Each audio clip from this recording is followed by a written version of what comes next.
Let him go.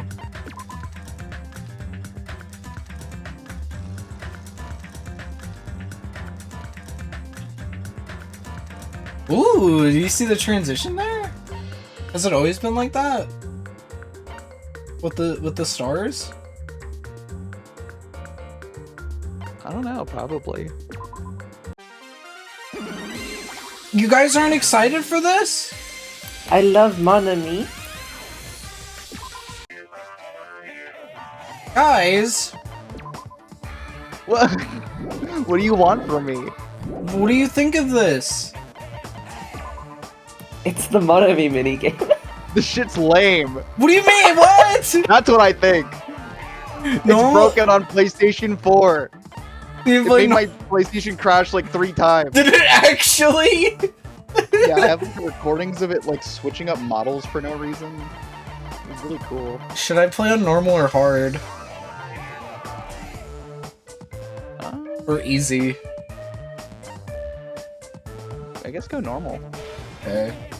Have you ever I played? actually think this is fun. Have you ever played the Monomi minigame with your life on the line? No. I have to learn the controls.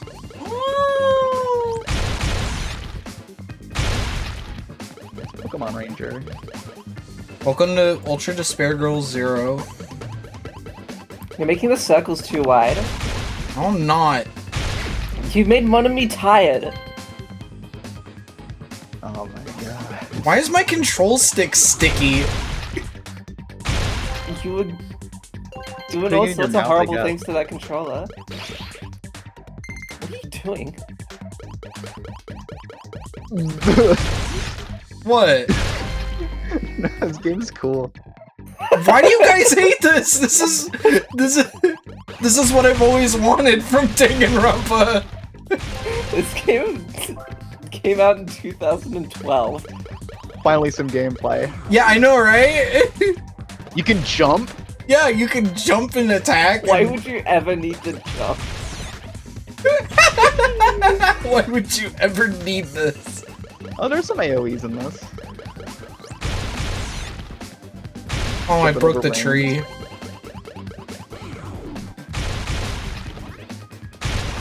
I feel like I'm missing buttons, but like... Monomi, kill. Monomi's so violent. We're letting children play this game? I could not imagine playing this shit with a keyboard. I gotta tell you that. Oh, shit! I put on my Final Smash. I forgot what this shit does. I think you could just make like infinite lines. Oh, well. Fucking tree! Guys, I have 909 seconds left.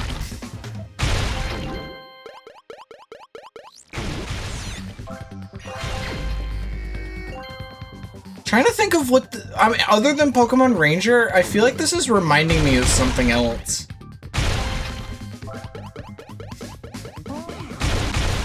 Just like a completely unrelated, like, genre-changing side mode in like a... I don't know. It plays like Pokemon Ranger, but it kind of looks like Rumble. Yeah, I mean, they should just be selling this on the eShop for like $1. Oh, Monomi's getting hot. not anymore. Use her superpowers. I like the trial music. This is the Logic man, Dive he's music. Dodging everything you're doing. Why does this guy? That's too good. Yeah. This is a real player you're We're playing. hiding Monomi. By the way. This is like, dude, that's like me as a kid playing Smash Brothers. I'm like, dude, they got like a Nintendo employee wired into this. This is like a multiplayer component. They told Kodaka that they had to add online multiplayer to this one. Am I- You wouldn't be allowed to make no more games. Oh wait, you know what? Oh, They would send it back to Dragon Ball games. am I doing something? Like in general? I don't think so. Am I supposed to just circle him? Because I feel like I'm not really... Oh, there we go. Just gotta get him in there. Okay. Oh, he's doing that to me now. Ow. Ow. What does the X mean? Does it just mean like that doesn't count? I don't know. Guys, you're supposed to be experts on this. I've never played this mode. You never played this mode! Did you never? Is that real? That's real. I never played Miracle Girl Monomi. This part's awesome. I can't believe I'm experiencing Danganronpa content that you've never played or experienced. Don't care, funnily enough. I 100% completed this mode. That requires multiple playthroughs of these levels, by the way. Is it, Lily? Is this why you were like, "Oh, don't worry. Even if I can't make it, you and Abby would be able to do it." Oh, that's actually really funny. I don't care about this. It's just stupid anyway. What do you mean? Look at this. This sucks. This is an awful boss. I didn't even finish the circle. You 100%ed this? Yeah. I made a tree. Destroyed them. Fucking mobile game sound effects. Oh, I like when she does that. Oh my god. She turned into a fucking Mother 3 enemy.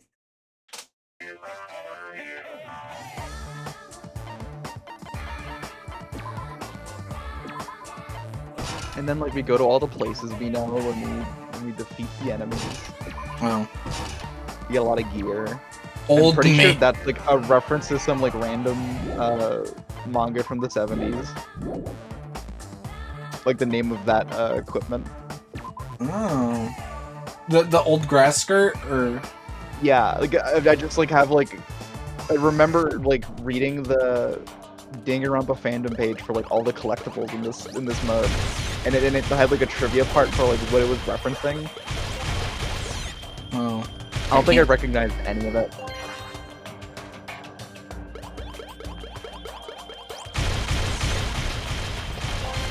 Lily, what do you think? Why are you Huh? fighting Monomi? What did she say? Just the way she started that sentence was funny. Damn, we should have had Lily play this. She's in pain. Look at that one there. He's not even hurting anybody. Oh, well, he needs to go. That's kind of just how this works. He's fucking cheesing the boss fight by sitting in the corner.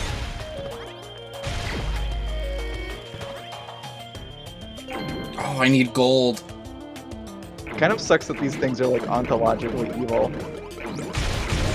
Just have to die and they won't explain why. We did not encounter these once in the main game.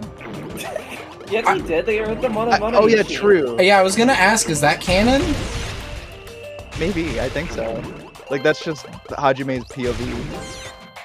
Hajime might have been hallucinating themselves. Do you think Monomi actually did this? Yeah, this is what she was doing. I mean, I know that I know she was saying at the trial, like, oh, you can see it in the other game. But, like... I'm gonna put the thing back in the, VC. You, what? Put some dirt in your eye. She put some dirt in my Put eye? some debt in your mouth. Wait, what is this? What are you posting? I'm not gonna wait for my gifts to load. Also, how's the volume, chat? It's probably gonna get worse. If you get like the same glitch that I did, it's gonna like fucking blow up the audio. But it might There you not, go, I it's don't in know. VC text chat. If anything, I'm just more so asking about, how you guys sound.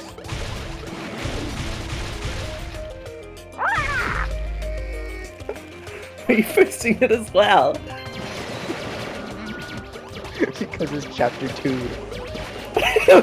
True. Oh, that's great. Just some bullshit.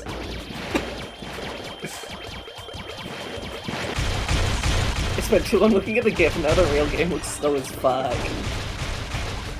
Oh yeah, wait, is it that one GIF that's just like, I never needed a tool. Monomi on the third island. Yeah! Oh my god.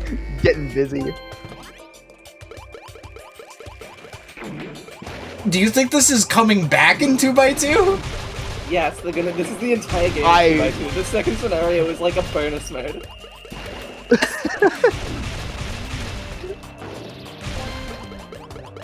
What if it wasn't like a fully fleshed out story and it was just like a 1 chapter long what if? That would be scary. I mean, they could. Byakuya found a knife. And it was the What worst. if Peko finds a mysterious rock? And it was the worst game ever made. I don't know. What if Usami made that chicken turn into like a goat instead? That like What? genuinely changes everything. What if Usami like just killed them all? What if Oh, Usami because was she's the actually actual evil mascot? Yeah, and then she was like, "Come on, let's go into the." No, that's just so stupid. I'm surprised they didn't do that because it would have subverted her expectations. Because obviously Monokuma's gonna be evil. You expected that. My sister was like, "Isn't she like the evil one in the second game?" And I'm like, "You'll find out." She was pretending to be like I don't know. Like I'm just saying that was a Yeah. missed opportunity. I don't know. Like, she thought that like each What is happening? The snake is amazing. The amazing digital snake. But I don't know, my sister was like, "Oh no, I thought each game had like a unique like evil bear thing." From like bear dimension. That thing does not stand a fucking chance. Yeah, why was the dog way harder than that? Because it kept dodging you. Oh yeah, I was just gonna say, like, what if Usami was like evil and she was like, "Come on everybody, let's go into the water." I was just imagining all of the characters just like not opposed at all to the concept of just walking into the sea. Yeah, walking into the sea like Skylar does. I was thinking of the guy just like walking into the like riverbank.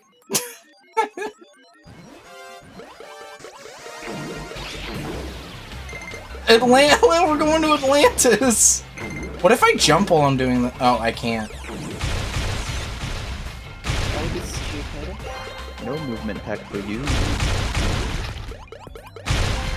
Was that Baldi's Basics? To you. When will you learn?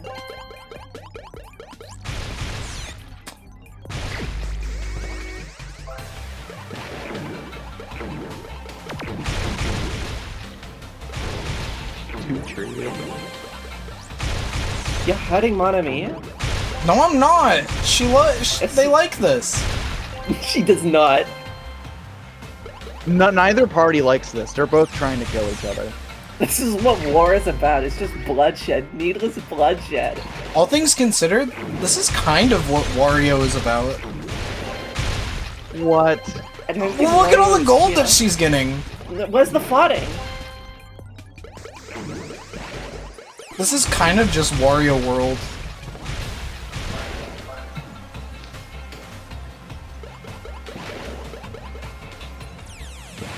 I don't know. Where is the farting?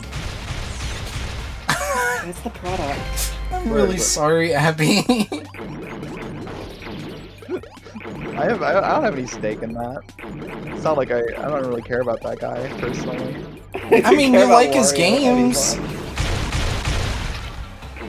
Name Mario one hasn't had a Wario good game that in I played. 50 years. Name one that you've played. Yeah. I'm actually kind of curious. What Wario games have you not played? I guess like no, I got the latest WarioWare. You played like one stage in it. Yeah. Which I mean, haven't played it. Hey, I mean, you got a good game waiting for you at least. Think about it that way. That is so fucked up. I don't know. That's how I am with like every video game ever. Like that Move It is just like a sequel to like the best WarioWare, and I just simply haven't played it. I mean, I have a lot of games that I. People at the Smash locals have made me think about. Yeah, what the hell? People at the Smash locals have made me realize like how many games I own that I've just been sleeping on.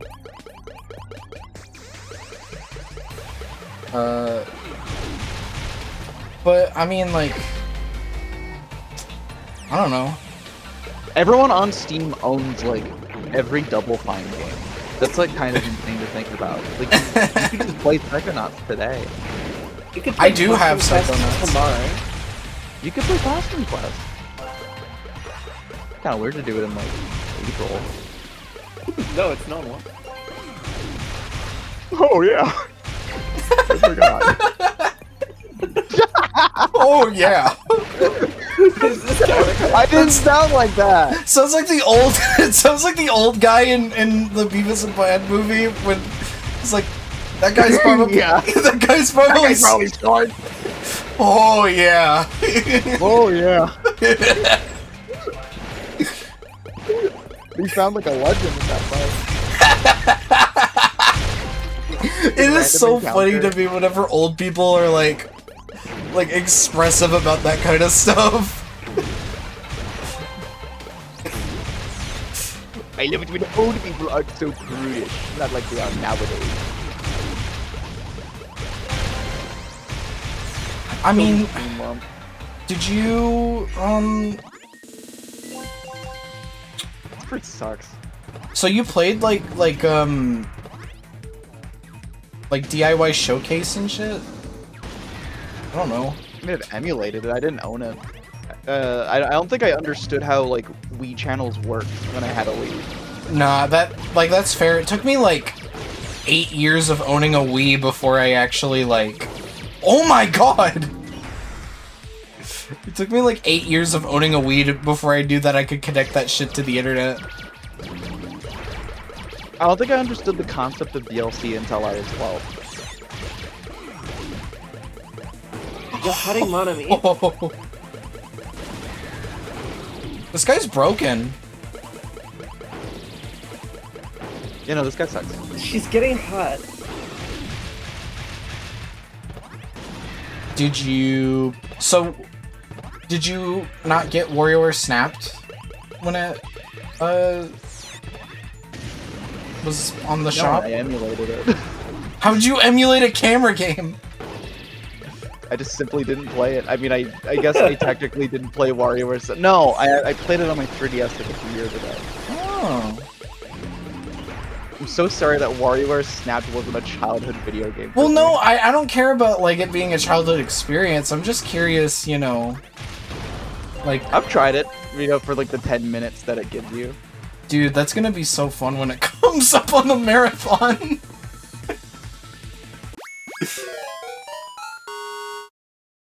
Stage clear.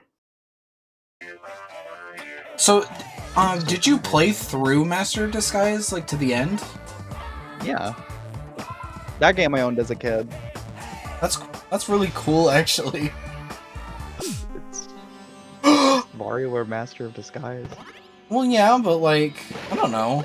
I feel like beating a game, you know, has like, the implication that, you know, you had a relationship with it.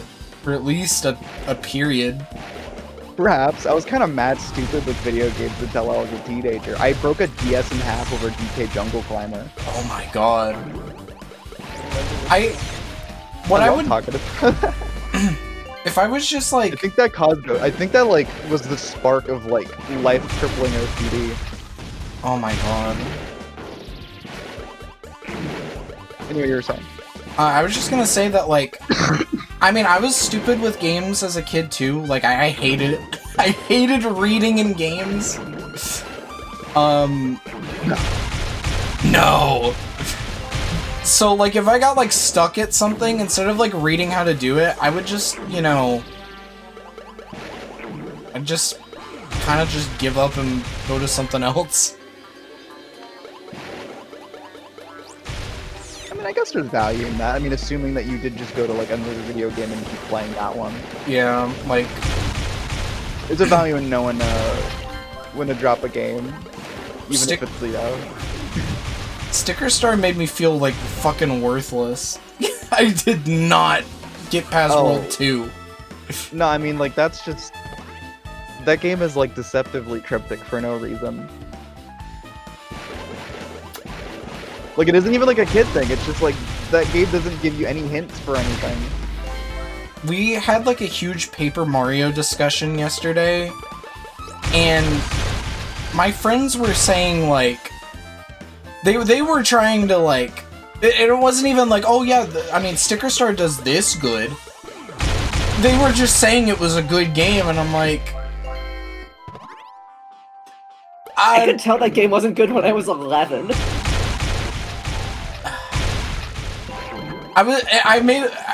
This is one of my favorite jokes to make about it. It was like, the best thing that Sticker Star did was make people appreciate Super Paper Mario more in retrospect. Maybe it was some kind of experiment. Let's make us like the opposite of sabotage.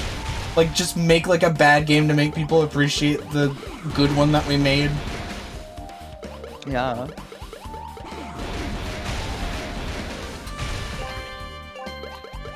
I love little Rolling Fox going, why did you play Sticker Star as if you weren't a child in 2013?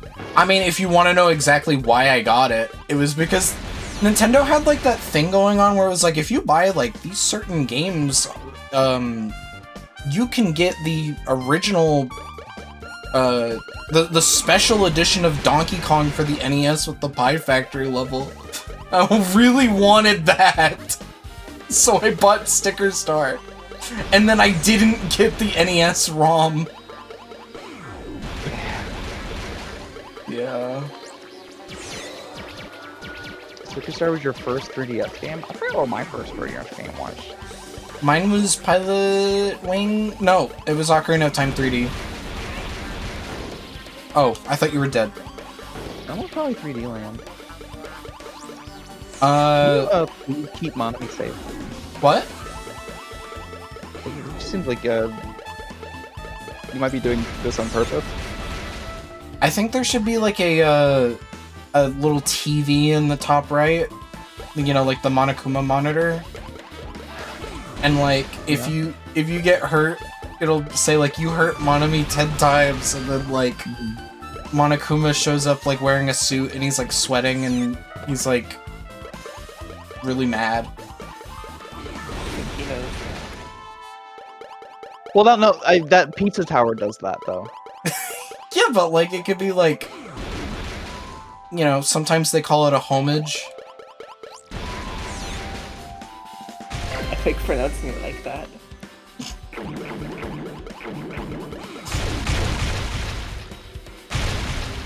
I'm trying to think about the first time, because, like, I definitely, like, 100% played Sticker Star without the cognizance to realize that, like, it could, like, just, like, that it was bad. Like, I couldn't accept that a video game was bad, or at least, like, I don't know, like, I didn't have, like, the A to B thing where, like, oh, I'm having a hard time with this game, that must mean this game is bad. I just had, like, a hard time with it. No, I was like the same. I didn't question it. There's something like so awesome about the childhood wonder of not knowing that a thing can be bad. It's amazing. Dude, somebody's favorite video game as a kid could just be like dog water. It could just be like... Yeah, like imagine growing up with like Pokemon Heart Gold and Soul Silver or something. Fuck, God. Dude. Reading? I feel bad for those kids. Everyone's freaking scared at the chat.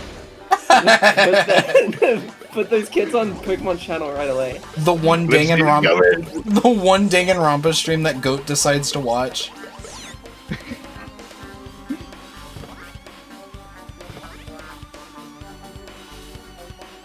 is this?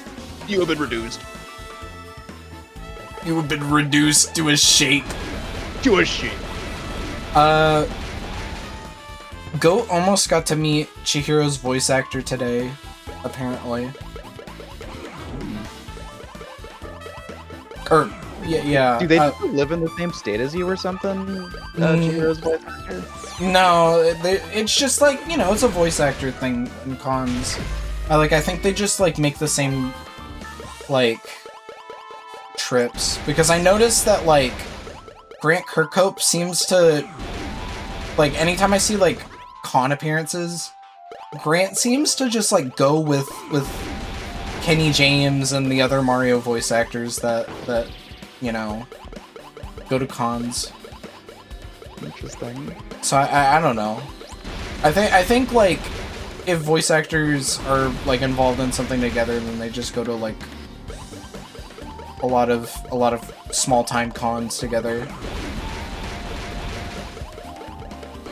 I think Yoshi's New Island was the first game I accepted to be bad. Dude, I didn't even think it was. Like dropped. I think it was because like even now, like I'm like such a completionist chud. Yoshi games just kind of have that thing where it's like they're baby games until you decide to complete them, and then it's just like pulling teeth for no reason. I feel like that one branching path image about like baby game, but if you want to complete it, you know, it's a lot harder. I feel like the good version of that would be Kirby. Yeah, I maybe. I think that's a good comparison. Because with Yoshi, it's just like, and like it being hard for Kirby, it's just like in Yoshi, it's just fucking weird. It's just cryptic. Busy work. They'll get hit once. Don't let these little star boys disappear and die. Yeah, don't get hit. Like, find the coin. Yeah, comb the map for like. Comb the entire level for every single coin because some of them might be red. It feels just like different almost by obligation. Oh, and also we're gonna hide levels behind it, so if you want to experience everything the game has to offer, it's all of them! All the Yoshi games do that! What the fuck?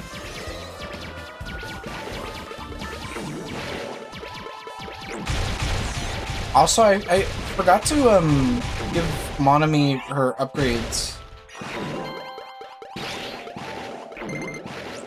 I don't have a vendetta against Pokemon X or even Gates to Infinity, but I got those games on a birthday where I was like super addicted to Pokemon still, and I think like that definitely single-handedly made me stop being addicted to Pokemon. Do you think... Again, not to be racist against Pokemon X and Gates to Infinity. I like Kalos now. I think it just hit me different. I think at the moment I started playing Pokemon X and I realized that it was still grid-based, I was like, oh. Why do... That's great. People don't like X and Y nowadays, right?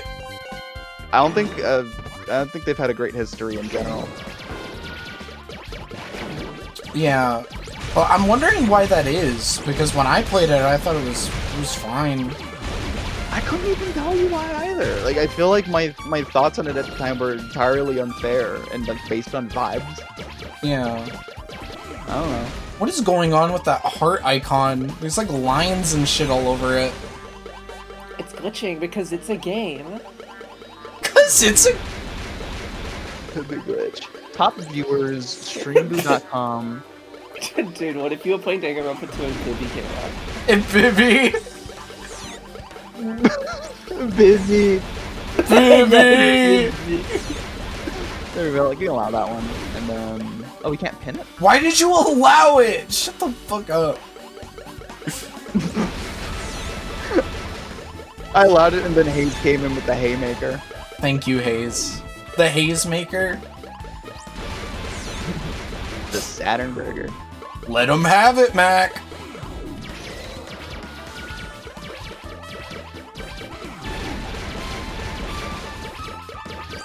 X and Y era got done the most dirty out of all the gens.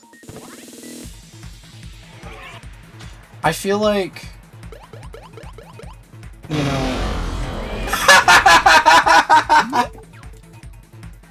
that what you were talking about, Abby?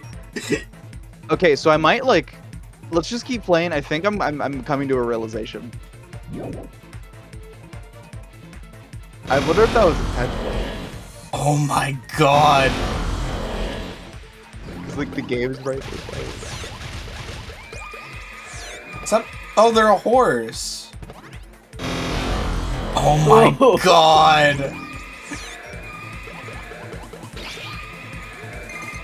It's cheesing you. What the fuck? And you didn't play this, Lily? I wonder why. Lily, give me 2 reasons why you would want to play this. It's just more Danganronpa. It doesn't have Pibby. It's just more Danganronpa. It doesn't have Pibby. Oh my god. Look when the flamingo comes back. Or flamingo. Sorry, Freudian slip. Stop. Stop. What is it doing? Oh my god.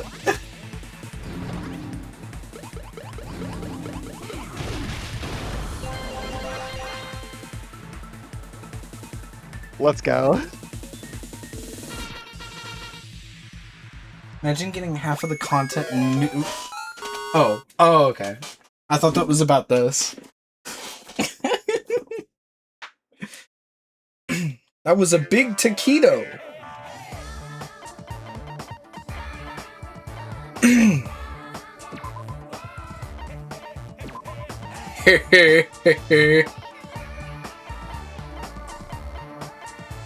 Topsy-turvy?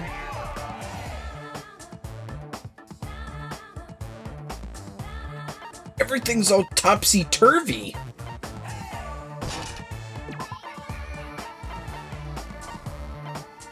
Got some good loot.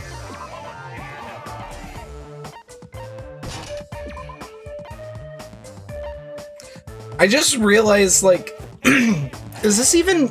Are these even doing anything? I remember, like, the offense stuff making a big difference. What is the Usami stat? Usami? Oh, you know. Oh, you know.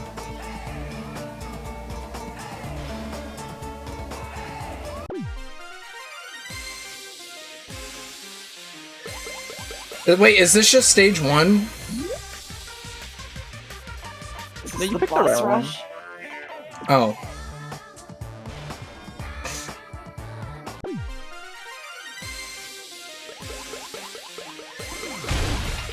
Find a little piece of the coin. Grab the coins!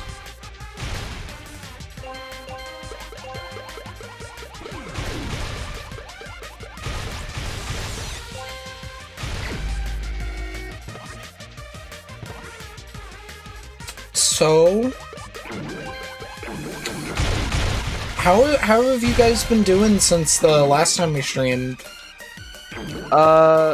Last time we streamed, that was when we like beat the game. That was when we beat the game. Yeah. Yeah. We then we put Danganronpa 0 on the docket, and now we're streaming again, and I already read it. I haven't read it yet. I'm sure we all read all of it. I'm excited to, because, like, I don't know, there's something very alluring to me about, like, just a book. Just a Danganronpa book. Like, not... a couple characters you might recognize. Yeah, not even, like, a manga or anything, it's like a book. I thought this was fun. A book with words in it. It's got words and, like, 12 pictures. Yeah. 12 images. Got some art. Did you like the, Actually, yeah, you were in chat for that, Lily. I was gonna talk about the Tamagotchi finale. I liked the opening part. I didn't stick around for all of it, unfortunately. I had, like, a little song at the end. I don't know. Half of the islanders were asleep, But the ones that I did visit, I tried to give like a good farewell. Pat in the head and a kiss on the cheek. Yeah. You need to stop treading on the 8-ball mines. Oh, why do I remember hating these guys? Because they just leave a line. You're just doing what you do. What was I gonna say? Oh yeah, I revealed who Jam decided to date. Yeah. Oh, you can jump on him like Goomba?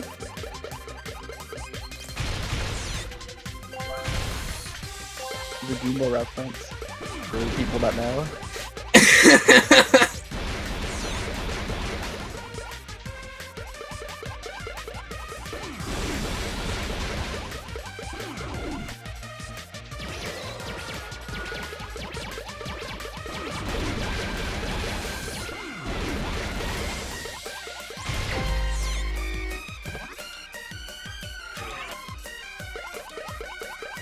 That's exactly what I was thinking. Yeah, it's like Pokemon Rumble style Ranger gameplay. Oh god, there's like a evil one. There's like a different colored one. Kind of like Okami. Oh, it's evil just because it's got different colors. Were you thinking of Okami? Oh my god, maybe. Yeah, because it has like a, it's like doing like the outlines too, right? Yeah. And wait, I think I might have actually made that comment the first time that we played this mode. You probably did.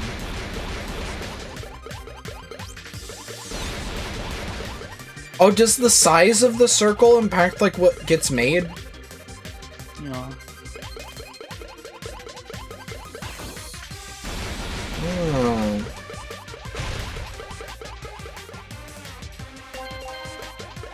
Or at least I think it does. At the very least, it like makes more than one of the things show up if it's bigger. Fuck, we're gonna get Okami 2. Fuck, I'm tired. I need to play Okami 1. And they're making a new Clover Studio that's going to get shipped down after making one game. Let's go!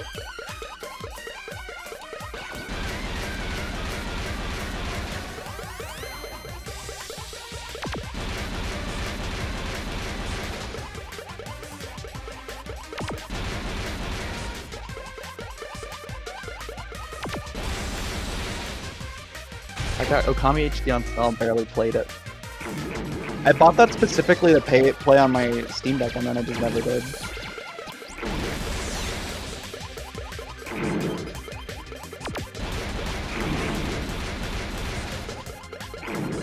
I don't like the sound that these guys make when they shoot.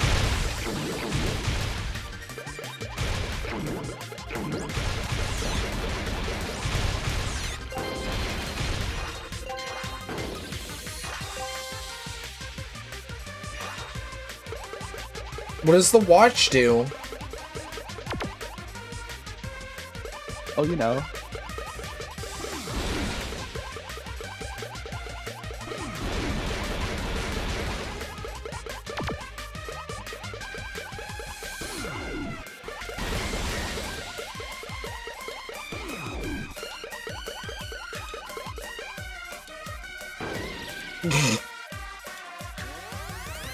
Look at how, like, off-centered the numbers are on the top. Oh, they're just... bad counting on that one. They're just, like, going all over the place.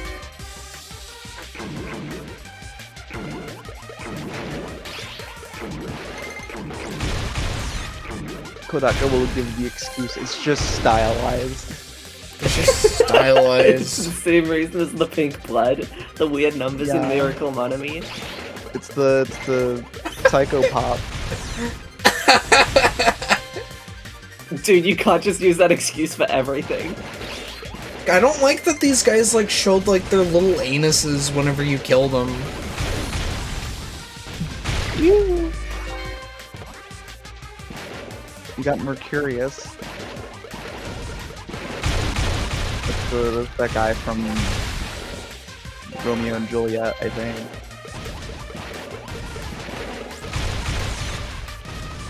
Get ready for my special toy! My special toy!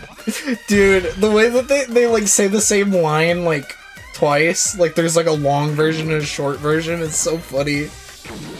Or, you know, variants to spruce it up. Yeah. Because the player would be kind of annoyed if, like, they kept making the same sound every time.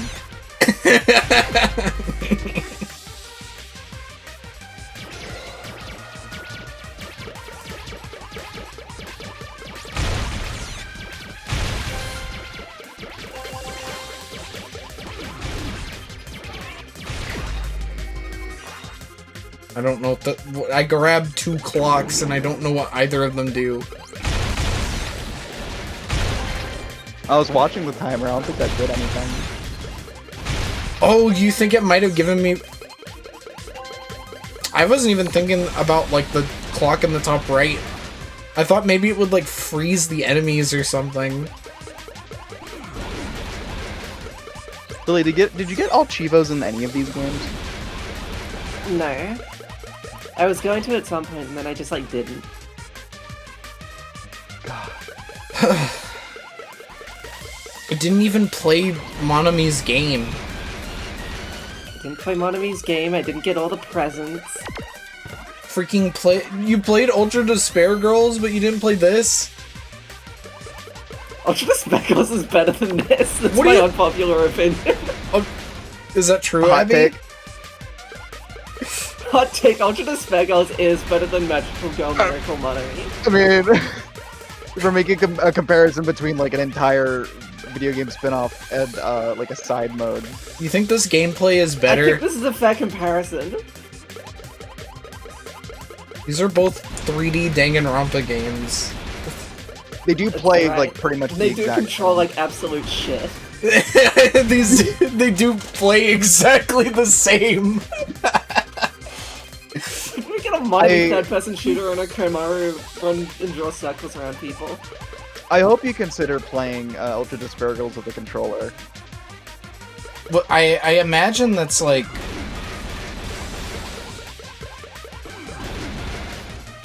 If I like struggle in a part, I think I might switch to keyboard.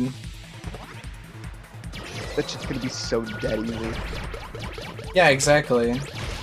Again, it's like Killer 7, where it's like, this was made for a console.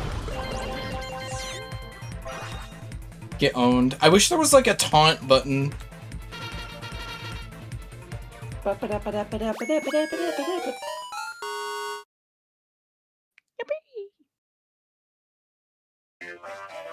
Secret?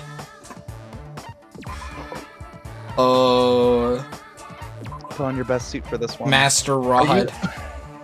Are you gonna get all of the gear in this game? Did I not get all of it? I don't think you did. Ants I think you have to like. I think you have to like play through all the levels multiple times. Wait, the ultimate gambler?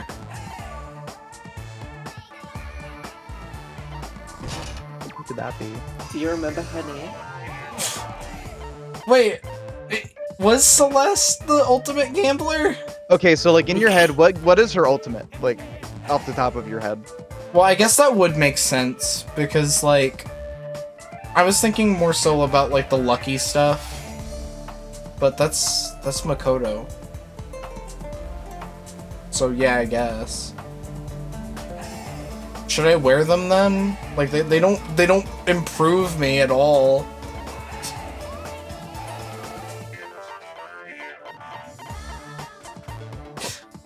In fact, oh, I was gonna say, I thought they were like the worst thing. They were the worst in this. Celeste, your underwear suck. Why would they do that? It doesn't even like... I almost exposed myself there. I was gonna say, it doesn't even like change her model or anything.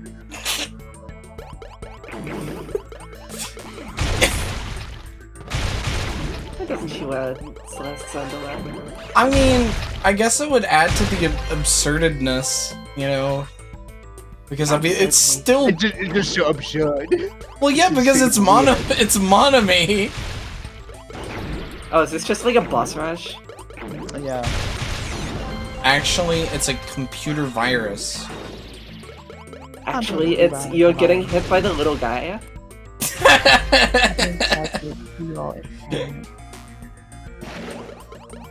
I lied about reading all of Danganronpa Zero, by the way. I read like the first volume of Galbor. Why did you lie? I don't know. I think it like I don't know. The first like, volume and got it's only 2 volumes. Well, no. See, I read the first volume like the week after you posted it, and I was like, okay, I'll read volume 2 later. And I read like I think like 10 pages, and then I stopped for like a month. And then I started reading it again this morning because I was like, oh, fuck, what if we talk about it? What if we fucking talk about the book? We could talk about this. That's true. This was probably going to be a lot more distracting. Oh, you can post the video now. What video? Did you ever show your awesome era in Miracle Girl Monomi? Me? What? Video Oh, of mine! the glitch. You're talking to me. Oh, yeah. I wanted... It's probably not gonna happen here. Because okay, so earlier I thought, like the dog being too loud was like a hint of, oh, the game's breaking. But I think it's just like that. We post my video. And then maybe you can play it somehow. It's just loud. You just killed the thing instantly. Monomi's like awesome. Monomi's too powerful. Lily, what are the odds that you'll find this video faster than me? Because I actually don't know where it is. Well, I'm not even looking for it. I'm going after. You want me to look for it? Yeah. If you have an idea what it might be. Monomi's becoming too powerful. She's gonna be like, I'm going after more than just meth. I'm going after all drugs. Yeah? Yeah? Yeah. Yeah? And then like, oh wait, it might be in here. and then like Junko and Makoto and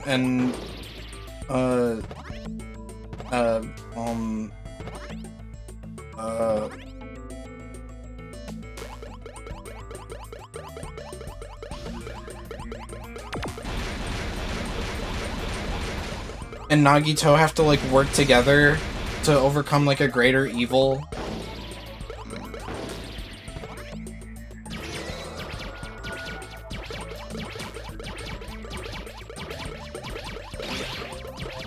I'm glad Danganronpa went this direction. Yeah, I'm glad that the franchise changed after this. I could have sworn I saw a new game that was like this. I forgot this minigame was a thing. How? This is like, this is the game. We just started with like the minigame when we played through this. I feel like if you look in our DMs and I like look up Monomi or something. Oh, there it is. Oh no, never mind. I thought you said that you got the same error as me somehow, if you knew the error. Like what it was.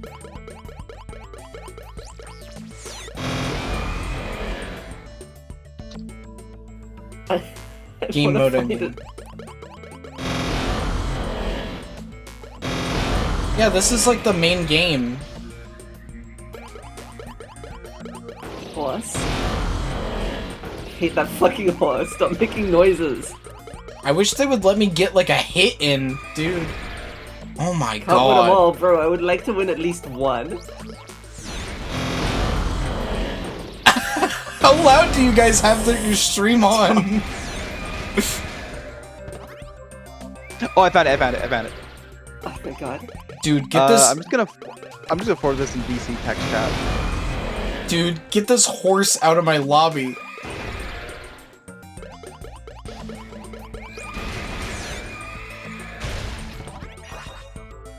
That's not what I need.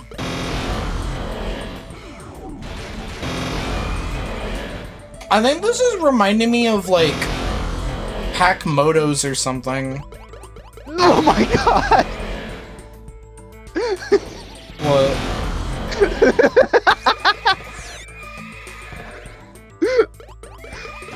Oh lord. My health. why was the game doing all that?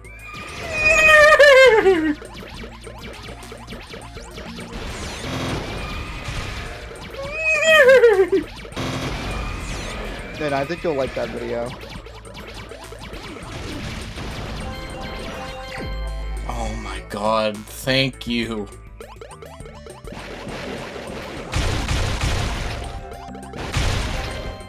I kind of hope that happens to you. Lily, Yeah. how do you think that happened? I don't know. I hope whatever it is happens to me. Just some esoteric, glitch or something. That only happens to, like, the 5 people that got 1.2 reload.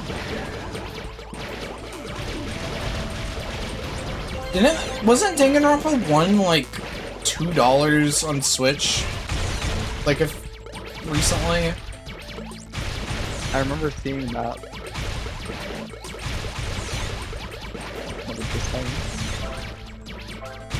Hi, Wario 64. That's like pretty good. Just like even like I don't know, like Danganronpa 1 could just be like a single game you play too, and it's like $2 for that. Some would argue that'd be even better than playing the rest of the series.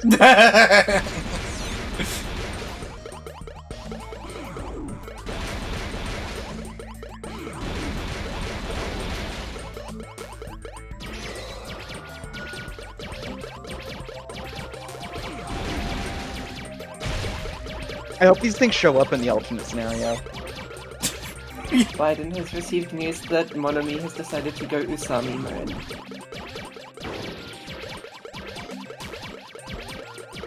Guy who plays S first to get to know the characters.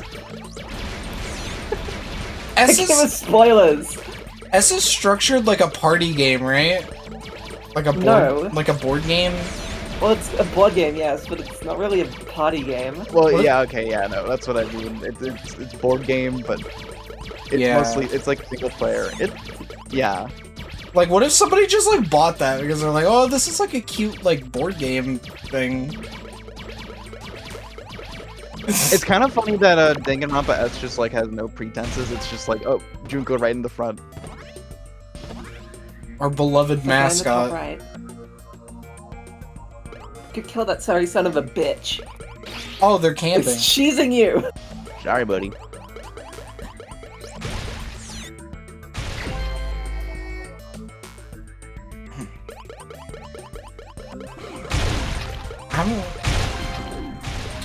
Why did It is funny how much Danganronpa S is just what it is. It is what it is. Like, I mean, it's just more of ultimate talent development plan. I mean, you know, how better to handle a fan service than Look, it's Monokuma! Look how cool he looks. I thought he was like broken like a pie, like a puppet. Cut his strings. He has voice lines. How come I don't? What the fuck? He's broken! Wait, that's... Why is he saying Usami's lines? Usami's finally brave enough to speak. Oh.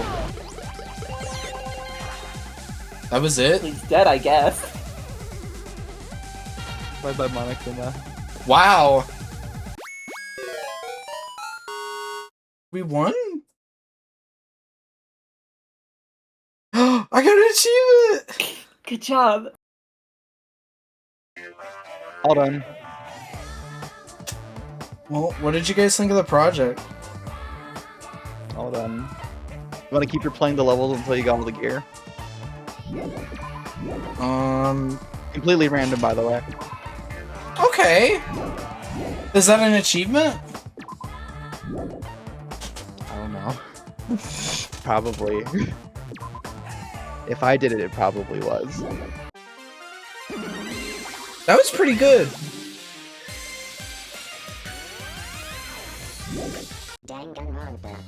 So that was it, right? Very chores type gaming. Novel. It's not even a novel, it's a short If story. it's not that long, bruh. 15 pages. I didn't get shit for doing that. What the hell? You got the experience of having played Miracle Girl Monomi. And now you know what these things are. Why are they evil? Because they want you to suffer. I like the one that looks like the Dragon Quest golem on the left.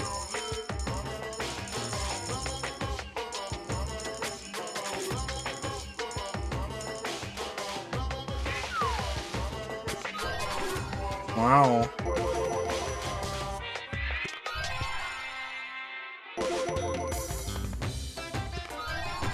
You for sure have like 2 treasures left.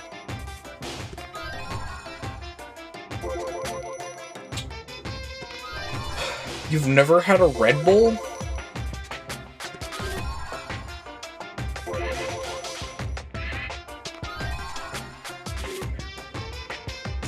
Wow. Was it worth it? That was it. Let's go! Oh, okay. We Nice. won! There you go. I didn't... Is there no achievement? Well, what'd you think of the project? Is there no achievement for getting every item? Did I really like Danganronpa that much? Because I definitely did that too. Wait... Is there like not a way to view like your gifts? I mean, I guess you could do that in school mode. I could. Sorry, island mode. Do you guys want to? I don't know. It's just me. That's me. I'm talking. It's my life. I guess we could get started at least, right? Oh, did you want to read this? Oh well, that's not actually what I was gonna do, but Bukuro's cool. I wouldn't mind reading that if I like that a lot of like supplementary stuff is like dedicated to giving you more of her. if we're allowed to like read books on Twitch. Reading time? Do Danganronpa if you want. Written by that amazing writer. Does it take an hour to read? I have no idea how long it'll take to read out loud. Please go the fuck to sleep. I mean, I guess we could try if you want, right? Okay. Is it so? How is it structured? It's just like blank image on literally the just screen with prose. text on it. It's the standard visual novel. What? Does the it's just like the same image the whole time, right? I don't remember the visuals changing. It's literally, it's just a background. I Yeah. guess we can do this. Fenrir. Fenrir. Had $1 for every. The following novel spoiler, I contains can't say that. references to characters who appeared in the novel Danganronpa Zero. So what? Am I not supposed to read this yet? Boom. I mean, I guess it's probably fun. Lily. I definitely read this before reading Danganronpa I don't Zero. remember. If you To get clarify, the reference from Danganronpa I've- Zero. I have read Danganronpa Zero. I read the shittier translation from back in the day, but when I was rereading it, I stopped halfway through volume 2 because I got bored. Oh, this guy. Okay. Look at these people. Do you remember any of these guys? I don't know who these No. are. Is this These a are Ultimate Danganronpa cast? Ultimate Incomprehensible? Yeah.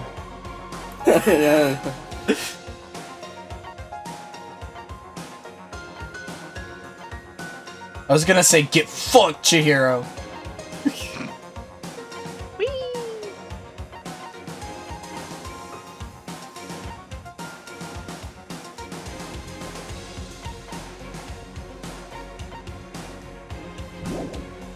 I mean, I guess we can try, right?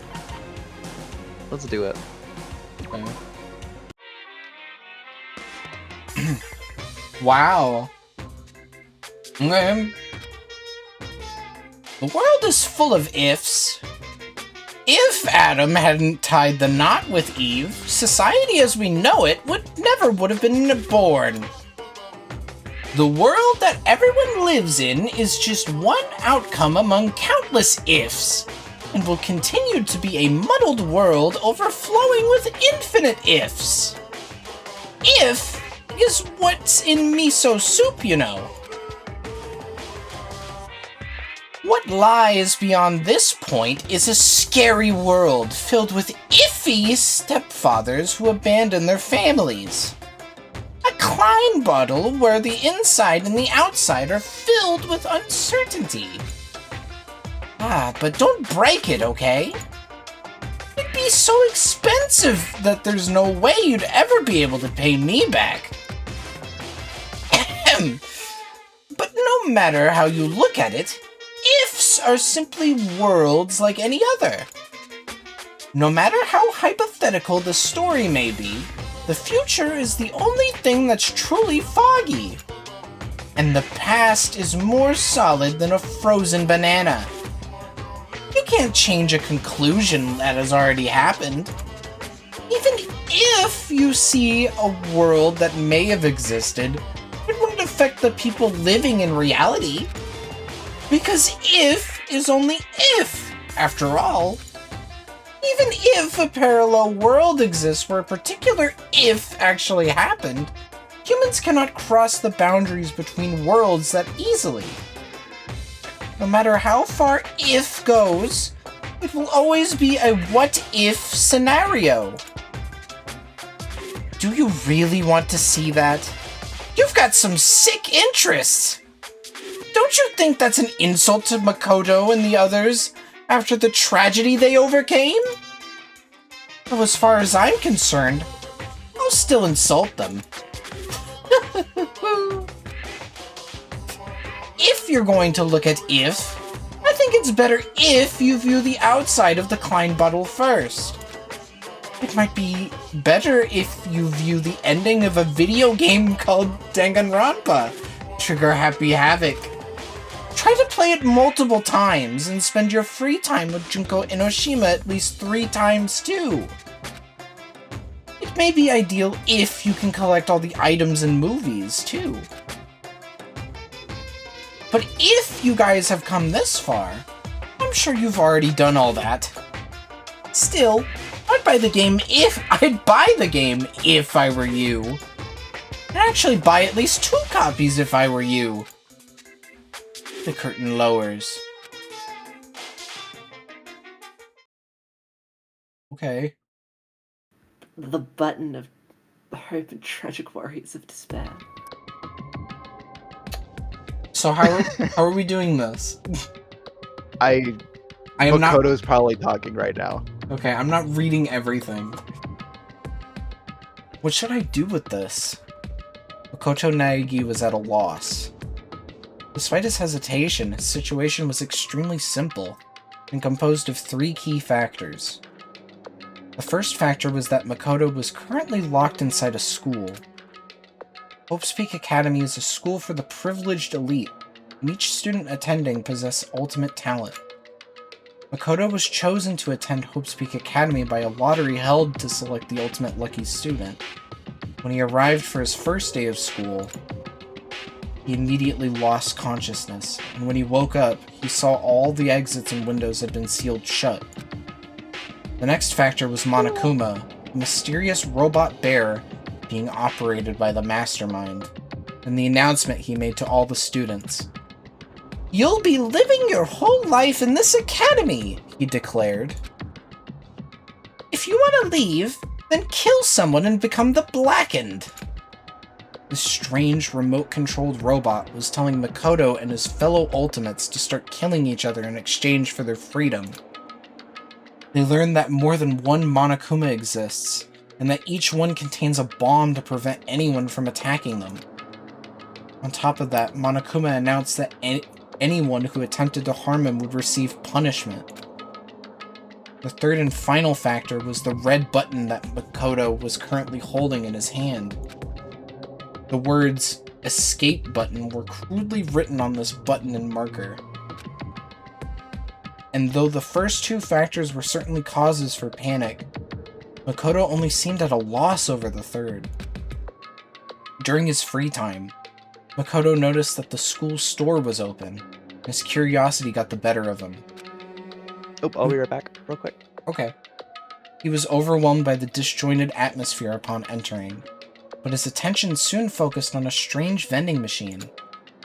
The words Mono machine were written on it, and it seemed to accept the strange bear-patterned coins they sometimes found inside the school.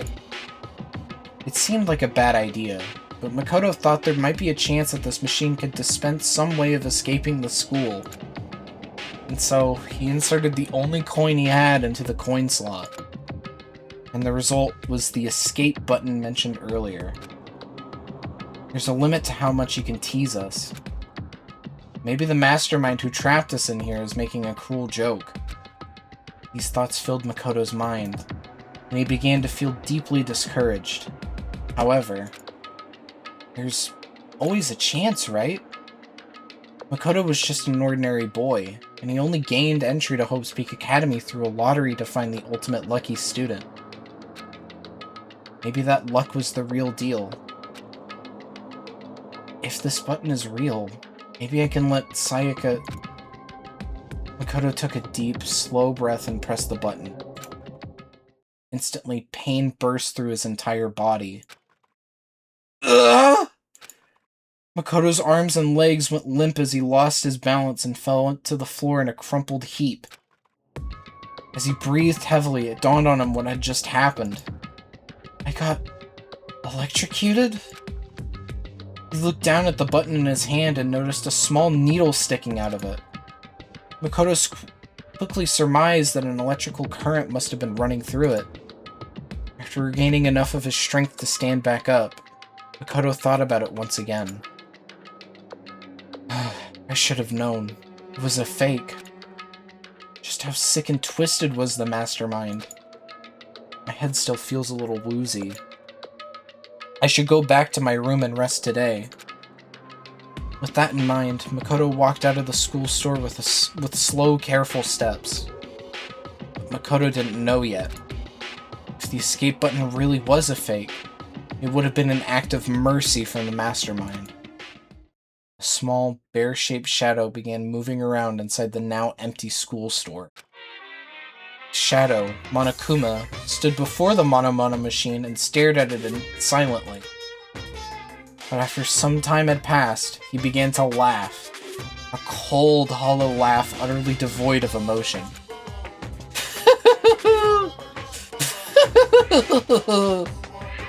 Despite the fact that he was alone, Monokuma began to talk, almost as if he was speaking to someone. Perhaps Monokuma was talking directly to the mastermind controlling him. I only put that in the Mono machine because I thought it'd be interesting if one of the last few survivors happened to win it. But with a success rate of 0.000000001, I never thought anyone would actually win it. Perhaps I should have expected the ultimate lucky student to overcome such impossible odds. Monokuma started blushing and breathing heavily for no apparent reason. A robot like Monokuma doesn't need to breathe, but because his technology is super advanced, he can express himself like a living creature. Makoto was chosen through a lottery, and now he's won the escape button through a lottery. This is obviously impossible, right? Is this what a miracle is? Is this all systems go towards escaping? Is something that defies all common sense about to come crashing into my world? Well, even though I don't really want this at all, I'm starting to enjoy this new sensation. We'll be back after these commercials! Monokuma's internal machinery began running at full capacity, and his facial expressions began changing more smoothly than any humans could. Suddenly, his expressions immediately stopped, and he whispered through his speakers, "But is this really good luck?"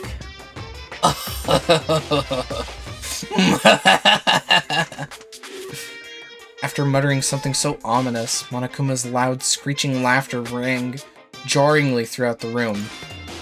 The situation that was about to unfold contained two conflicting emotions in equal measure: hope and despair. Wow.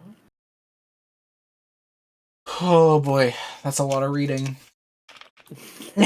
Out loud, my throat. That's how it goes. Mm-hmm. I'm thinking that if like one of you guys' characters speaks, I'm gonna like Yeah, pass. of course. I'm gonna pass the torch to you, and you can read the not speaking text too. After it. Yeah, just Okay. passing it between each other. Yeah. The next day, nighttime. Student dormitory, Makoto's room. Makoto Naegi lay on his bed, desperately struggling with the despair and hope churning within him. Monokuma had forced the students to each watch a DVD earlier that day. Makoto showed a scene that suggested his parents and little sister were in danger, and he now found himself determined to leave the school. It seems the other students were forced to watch shocking videos of their own. Videos so shocking that they were now determined to escape the school too, even if it meant sacrificing someone to do it. However, it was obvious that these videos were part of Monokuma's trap. As long as a student killed someone, they were allowed to graduate and leave the academy. It seemed that the mastermind controlling Monokuma is hell-bent on making the students kill each other. Hi, Orchid, we're reading a book. But right now, Makoto was most worried about Sayaka Maizono, who seemed to be incredibly distressed after watching her DVD. Sayaka wasn't just the ultimate pop sensation. She was also Makoto's classmate when they were students at Blackroot Junior High. Her optimism had been encouraging Makoto these past few days, and he was becoming a similar source of strength for her as well. Oh shit. Well, Give me a few minutes, I'll be right back. okay. Well, chat, I'm reading to you guys. Alone. If nothing else, I have to at least save Sayaka. As soon as Makoto thought that, he suddenly felt a small headache. Was he still reeling from being punched by Mondo the other day? Or was this a side effect of being electrocuted by the escape button? As Makoto pondered these things, the pain slowly subsided, and he returned to his determined thoughts of escape. Anyway, we all need to work together and... Huh? At that moment, Makoto realized his goal had changed slightly. We all need to... Ideally, it would be best if everyone survived together. However, aside from Sayaka, Makoto had never met the other students before. He didn't know if they could even be trusted in the first place. But at that moment, he believed them without even an ounce of suspicion. He believed they were worth helping even at the cost of his own life. Just like Sayaka. Why? The headache struck again. As if all the blood vessels in his brain were being individually sliced open. Why did I just think that I could trust the others as much as I trust Sayaka? Makoto tried to figure out why this thought process had suddenly changed. Something was wrong. The throbbing pain in his head seemed to synchronize with the strange feeling that something was approaching him. As a ray of light began to form within the dark recesses of his own mind, the doorbell rang. Someone's here? He quickly got out of bed, but that only made the headache worse. With no concern for his safety, Makoto carelessly opened the door to his room and came face to face with Sayaka. Let me see what Lily is doing.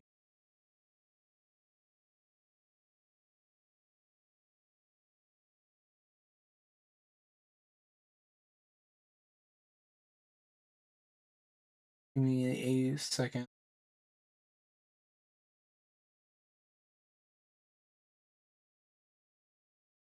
what you missed.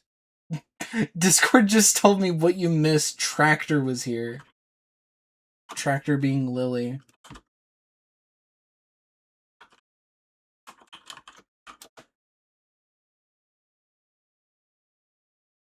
Hi, Cole. Hi, little rolling fox. I'm a little scared. Both my people are gone. Maybe this wasn't a good day to stream. I don't know. I mean, at least we finished the Monomi mode. Even if we have to stop here, maybe.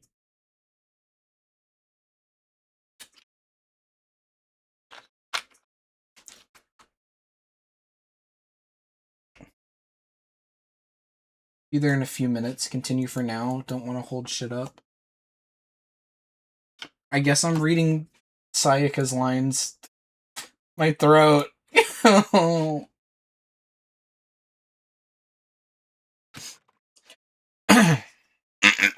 Do your best. God. I'm really sorry to come by so late. Sayaka? Pain. What are you doing out so late? The moment he saw her face, the pulsating pain in Makoto's head began accelerating. He felt like his world was being torn apart from the inside out. Sorry to bother you, but something really weird just happened and... Makoto? What's wrong? You don't look so well. Sayaka was pale and had been trembling when she came to Makoto's room, but she seemed surprised to see that his complexion was worse than her own. Yeah. I'm fine. It's just... my head. Makoto couldn't finish his sentence. His eyes rolled back to his head as he lost consciousness and slowly fell to the floor. And Sayaka's beautiful voice let out a scream as she stood over Makoto's body. The next day, the nurse's office. Oh, you're awake. Hey, you okay? How many fingers am I holding up? As Makoto regained consciousness, he was greeted by the sight of fingers adorned with long fake nails being waved in his face. Huh? Huh? You're Junko, right? Hey, why do you sound so unsure? I'm a little shocked to hear you say that. Despite what she said, Junko Enoshima, the ultimate fashionista, was laughing as if she found this all very amusing. Makoto looked around and realized he'd never seen this place before. It looked somewhat like a hospital. 3 beds, including his own, were lined up in the room, with various medical instruments laid around them. The black ceiling felt strangely oppressive, but as he sat up, Makoto's mind immediately centered on one possibility. Where are we? Did we get rescued? That'd be nice, huh? She replied as she looked away. Junko explained that this was the nurse's office on the first floor of the academy. That Monokuma thing said, I can't bear to see my precious students getting sick, and opened this place up this morning. Don't you think it's suspicious? What if all these meds are poison? To be honest, I wouldn't be surprised. Makoto remembered his encounter with the escape button and let out a small sigh. Hello, I'm back. Hi! Lily had to leave for a sec, but she'll be back. You want to be Junko? Oh, sure. Oh, I thought, okay, so, like, I completely forgot that, they changed backgrounds. Hi again, Lily. Oh, Lily, you want to be Junko? I'll be Junko. Okay. So, why am I here, Junko? You should thank Sayaka for that. Thank She was God. here the whole night taking care of you. She was? Junko ignored Makoto's surprise and continued casually talking. But then Taka got all fired up, like, you should take care of watching over him. I just happened to be on duty when you woke up. Well, and even then, only because Byakuya had ditched. I see. Thanks. Like I said, you should thank Sayaka. Anyway, how you feeling? Is everything alright? Huh? Makoto thought about it for a moment and remembered what he had been thinking about just before he lost consciousness. This is kind of weird, but... Actually, it's a really weird question, but... What's up? Junko, we've never met each other before, right? Upon hearing this, Junko's eyes widened, but a few seconds later, she began to laugh. Huh? You for real? That pickup line is like so totally played out, you know. Even though she was grinning, a serious look came over her face. So you know, you shouldn't expect anything like that from me. I know I look this way, but I take my virtue pretty seriously. No. I mean, I never expected... Well, that's what I figured. You're a total Omega male anyway. Ugh. Kodo and Junko continued to talk to one another. Happy. Although he wondered why Junko was talking to him instead of leaving to get the others, Makoto didn't question it. He just wanted to talk to someone, anyone. And as long as he interacted with his fellow students, he believed he would learn the truth about what was going on inside his head. 10 minutes later, Junko mostly talked about alpha males and omega males, her time being homeless, her past, her dreams for the future. The last topic was a lot heavier than the previous ones, but Makoto's calm demeanor seemed to cheer her up. She smiled sincerely and said softly, "Thanks, Makoto." Maybe it was a sign of gratitude for listening to her troubles, but she kept that same smile as she blurted out something horrifying. "In return, I promise that if I do decide to kill someone, it won't be you." Don't say scary stuff like that. At least, that's what Makoto thought, but the words that came out of his mouth expressed a different sentiment. I see. Thanks. But I wouldn't want you to become the Blackened in the first place. For some reason, Makoto felt that like the murderous words that came out of Junko's mouth seemed like a natural thing for her to say. She seemed very surprised by Makoto's response and quickly blurted out, Huh? Are you serious? I was just kidding. Huh? Yeah, of course. Sorry for acting so weird. No worries, let's just chalk this up to you being woozy from your recovery. She returned to her usual bubbly self, let out a big stretch, and turned to Makoto. "I'm gonna get going now, but make sure you don't get killed before the next person arrives." After seeing her off, Makoto laid back down in the bed and started thinking to himself. What is this strange feeling?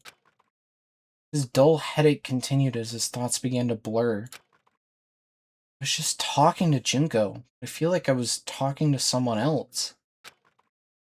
Who? Who is she? The more he thought, the more it felt like his memories were sinking into a thick swamp. Each throb of pain pulsing in his head felt like a wave on the surface of that swamp. What is this feeling? It felt very unpleasant, as if someone's voice was screaming at him from inside his head. Koto tried to organize his thoughts and go over everything that had happened to him. He was interrupted by the sound of a bell. Unlike the dorm rooms, the nurse's office didn't have a doorbell. The bell sound that Makoto heard was ringing throughout the entire building. Ahem, ahem. Testing, testing. Mic check 1, 2. This is a test of the school broadcast system. It was Monokuma's voice. Now that Makoto has finally woken up, please assemble at the gym. Makoto listened to Monokuma's heartless order and got out of bed without complaining. I have to go. He walked one step at a time, in accordance with the rhythm of his throbbing headache. Slowly he walked forward, not knowing if where he was heading was heaven or hell. the gym. Makoto, are you alright? Sayaka ran over to Makoto as soon as he entered the gym. Yeah, thanks. Sorry about yesterday. I guess I really worried you. Please don't apologize. I'm sorry too. I barged into your room while you weren't feeling well. Now that you mention it, said Makoto. What happened yesterday? Sayaka looked away for a brief moment, but immediately turned back, smiled her pop sensation smile, and shook her head. That's nothing. I'll tell you some other time. Huh? While they were talking, Kiyotaka Ishimaru, the ultimate moral compass, stepped forward, pointing an accusatory finger at Makoto. You're late, Makoto! Explain why you were tardy! The other students collectively raised their eyebrows as if they were thinking, why is this guy yelling at someone who is sick? However, Makoto just smiled gently and answered him honestly. I didn't feel well, so I was resting in the nurse's office. Can you note that in the daily logbook? I see! That's consistent with my information. If that's the case, then I shall consider this matter settled. The conversation progressed smoothly, and Taka smiled as he kept talking. I'll take full responsibility for recording it. You just focus on recovering. If you ever feel ill, please report to the health committee. It seems we'll need to appoint health committee members after this meeting, though. Taka walked away, mumbling to himself as he opened a daily logbook he found in the academy supply room. Celestia Ludenberg, the ultimate gambler, saw the whole conversation and walked up to Makoto. Despite his unreasonable behavior, you know exactly what to say to him. Huh? As soon as Celeste said that, it dawned on Makoto. It's true that he didn't feel well, and that he had been resting in the nurse's office. But when Taka asked him why he was late, even though he should have already known the reason, Makoto didn't feel annoyed or disappointed at all. It was as if he expected Taka to say that. Makoto felt strange as he had accepted Taka's personality so quickly. He couldn't understand why he asked Taka to do something as unnecessary as recording it in the daily logbook in the first place. Why did I say that? It's like I was used to it. His response to Taka's demands came as naturally as him as breathing. Why? Every time he tried to think about it, his headache grew even worse. As Makoto struggled to think through the pain of his headaches, a black and white stuffed animal jumped out from behind the gym's podium and began twirling around as it spoke in a cheerful voice. Hey guys! Is everyone here? He sounded like he was about to lead the students on a field trip, but not a single one of them had a smile on their faces. I guess this is just different people. What is it this time? Are we gonna hijack a cruise ship and turn into a gigantic worm? Or run into a gigantic That's worm? 100% Hero. Of course, there was one exception. No, never mind. Yasuhiro Hagakure, the ultimate clairvoyant, still believed that their current situation was some kind of planned event. Monokuma just ignored him and continued to address the students with his adorable voice. Today I'm going to tell you about our wonderful academy system. System sure sounds like a great word, don't you think? I agree. It reeks of danger, just like a bear. I want you all to trample over the deaths of your friends and grow up to have hardened hearts. It's good to be a little naughty. I want you all to grow poisonous personalities. After making his nonsensical introduction, Monokuma moved on to the next topic. With this, he began providing a detailed explanation of the most vile system in the school. The class trial. Now, you can't just kill someone.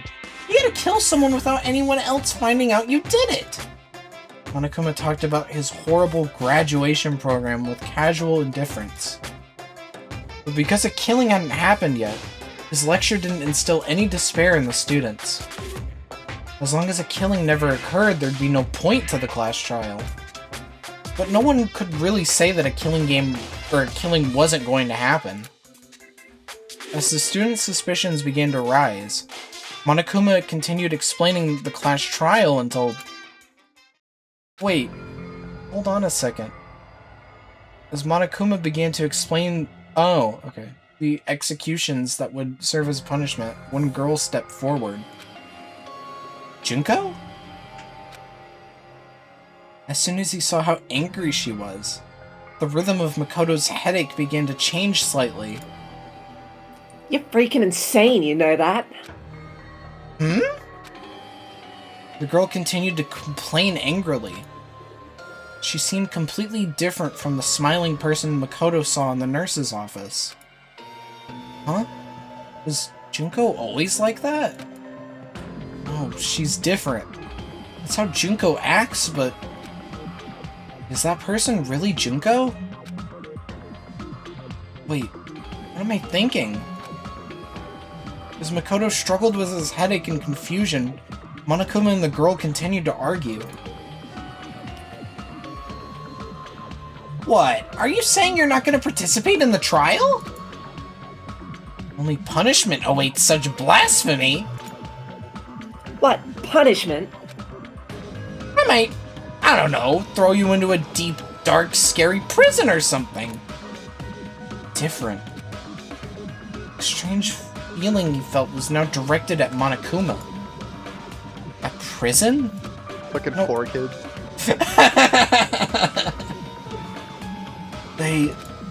They aren't that kind.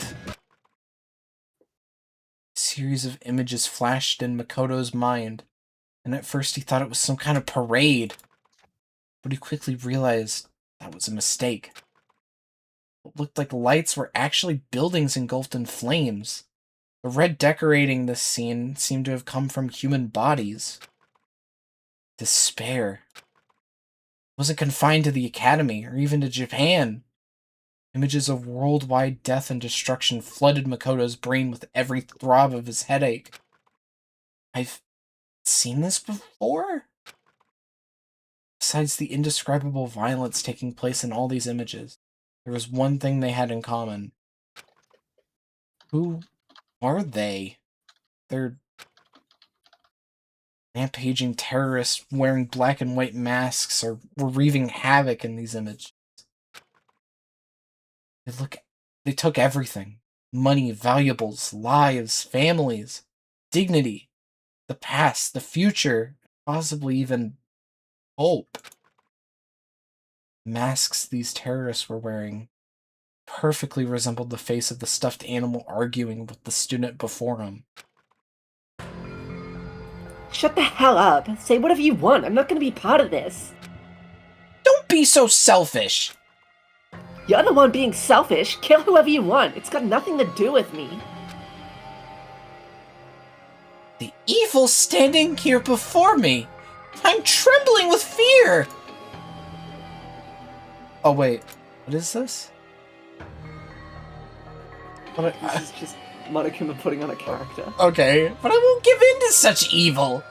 It's my style to stick it out and resist till the very end!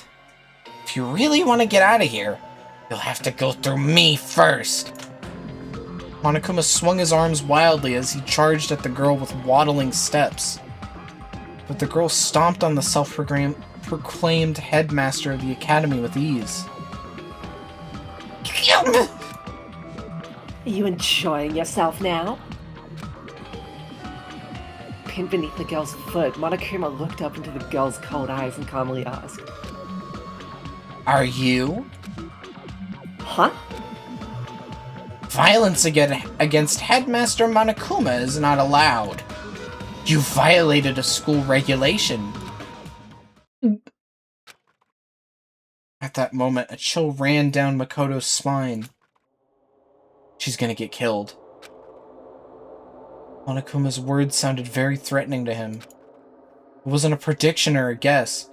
It was as if he knew the danger Monokuma posed from the start. If this continues, Junko's gonna... His mind still didn't fully grasp the situation unfolding in front of him. By the time he realized he was about to remember something, he was already running forward. Junko? The impact of his feet combined with the rhythm of his headache, sending his brain and heart into a panic. She's different. She's... I invoke the mighty summon spell! Help to me, godly spear Gungnir!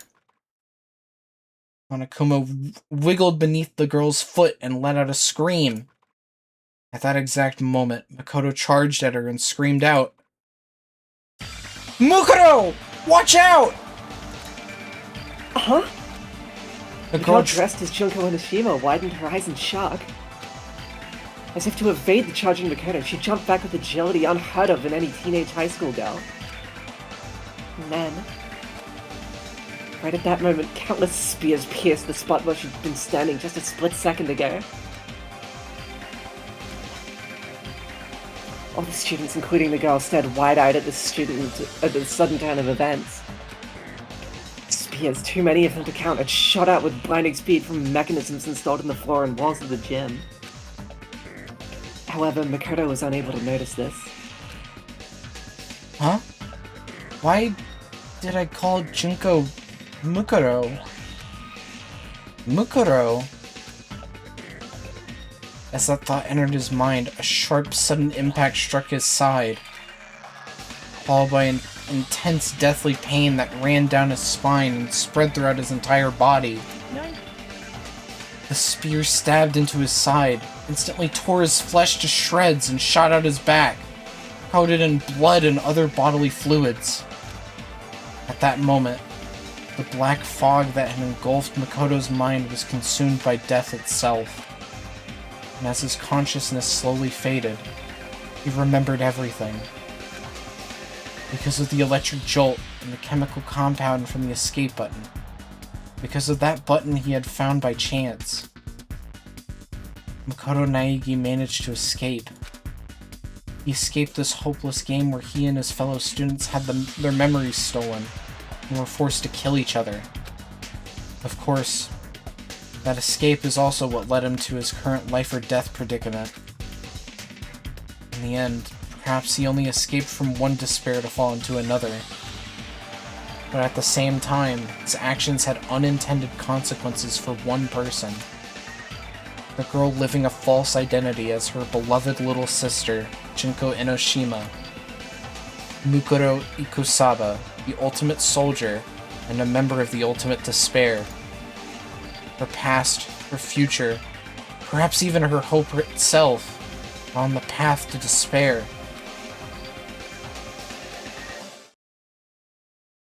And so, the curtain falls on Makoto's story for now. From this point, this story is about a certain girl. A girl who's more pitiful than anyone else in this sealed-off academy. A new curtain, along with new despair, shall now rise. Protag swap. Huh? Time had suddenly stopped for Mukuro Ikusaba.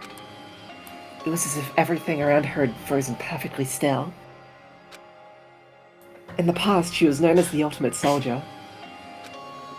She had experienced this feeling before during her time with the mercenary group Fenrir. In situations where she was surrounded by a hopeless number of enemies within the jungle or in a desert ruin, the charging enemies seemed as though they were frozen in time, which allowed her to claim a decisive victory in all her battles. But this wasn't a battlefield, so why did this familiar sensation activate once again? In order to understand what had happened, Mukuro slowly tried to assess this current situation from within this frozen world. Junko and Mukuro were both children of despair. But Junko Enoshima, the true ultimate despair, harbors a far deeper darkness within her. Though their last names are different, Mukuro was Junko's older sister connected by the bonds of blood.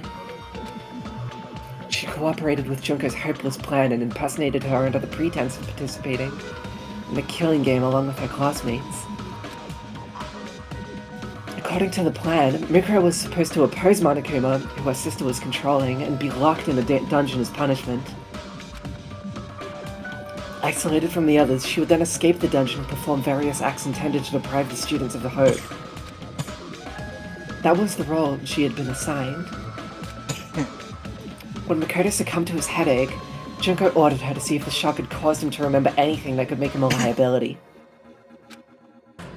He woke up, and as she was tending to him, so she made small talk with him, but she didn't notice any change in his behavior. Until this point, she was certain that there shouldn't be any problems. Nothing could possibly go wrong. She stomped on Monokuma like her sister had ordered her to do, and flawlessly spoke the lines she was taught to memorize. Afterward, she would fall through a trapdoor into the dungeon and remain isolated from the other students.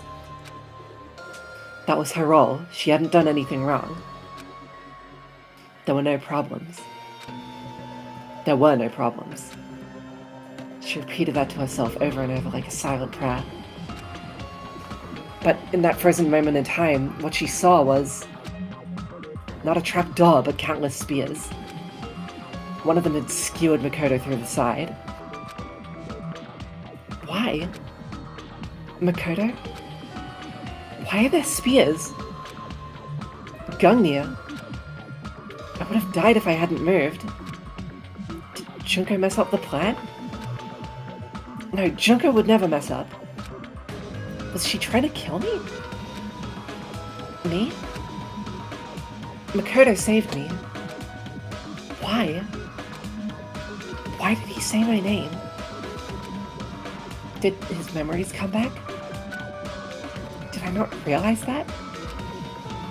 Did I make a mistake? Is that why Junko got angry? Is this punishment? Is it my fault? Junko tried to kill me.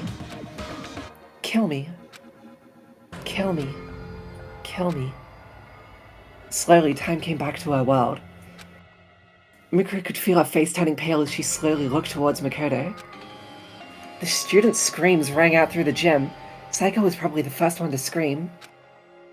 But who screamed first didn't matter to Mikuru. Makoto? Why? Makoto was the ultimate lucky student. He had been her classmate for the past 2 years. And now he was a sacrifice to despair. Not long ago, he'd given her an answer of sorts during their conversation in the nurse's office. He was just a pawn in the game her sister had devised. But now, a feeling of doubt began forming in Mukuru's mind. What did I want from Makoto? As her heart churned restlessly, she continued to think. And I promised that if I do decide to kill someone, it won't be you. Was I impersonating Junko then? Or did I really mean that? When did I start feeling this doubt? Just now, the moment he saved me? Or when we spoke in the nurse's office earlier? Or when I first confronted him about this killing game before his memories returned? Or was it before that even? Mikuru stood there, confused and overwhelmed, as Makoto slowly opened his eyes, the spear still impaling him through the side.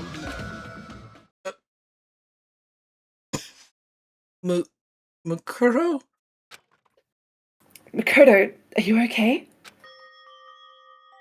Mikuru was no longer impersonating the ultimate fashionista. Looking up from the floor of the gym, Makoto asked, Why are you dressed up like Junko? He was smiling. Maybe he couldn't feel the pain anymore. Maybe he was being affected by something else. But regardless, Makoto ignored the fact that he was dying just to give Mukuro his warm smile. I'm glad you're safe, Mukuro. As soon as she heard Makoto's weak, fading voice, something inside Mukuro snapped. From within the shell of despair she had built up, an intense emotion began flowing out. No, this is Oh, wow. She couldn't hold back that emotion any longer. Oh, no. For the first time in her entire life, Mukuro unleashed a scream into the world. As Mukuro fell to her knees and clutched her head, a small shadow started walking towards her back. The stuffed animal that had been under her foot. Monokuma. His claws were extended and he was no longer walking with his usual waddle. Instead, he moved like a beast, silently stalking its prey as he slowly advanced within his target's blind spot.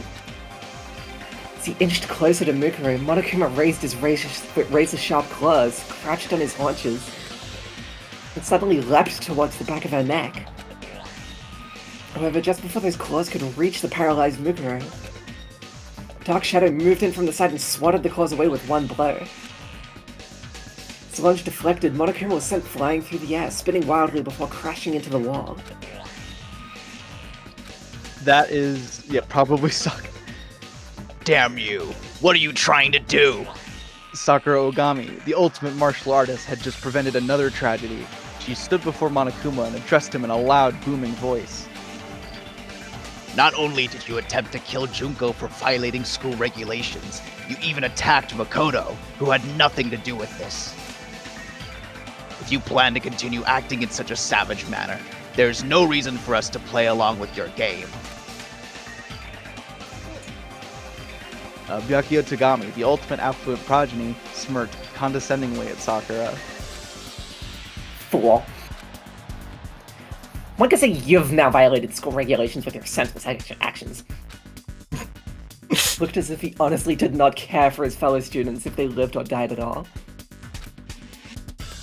Well, she's merely deflected the headmaster's attack just now, so I do not think it counts as an act of violence. Oh, that's Celeste. Well, she merely deflected the headmaster's attack just now, so I do not think it truly acts as an act of violence. Like Byakuya, Celeste seemed unfazed as she chided him over his words. Byakuya's like, did you mock me? You're so fucking mean.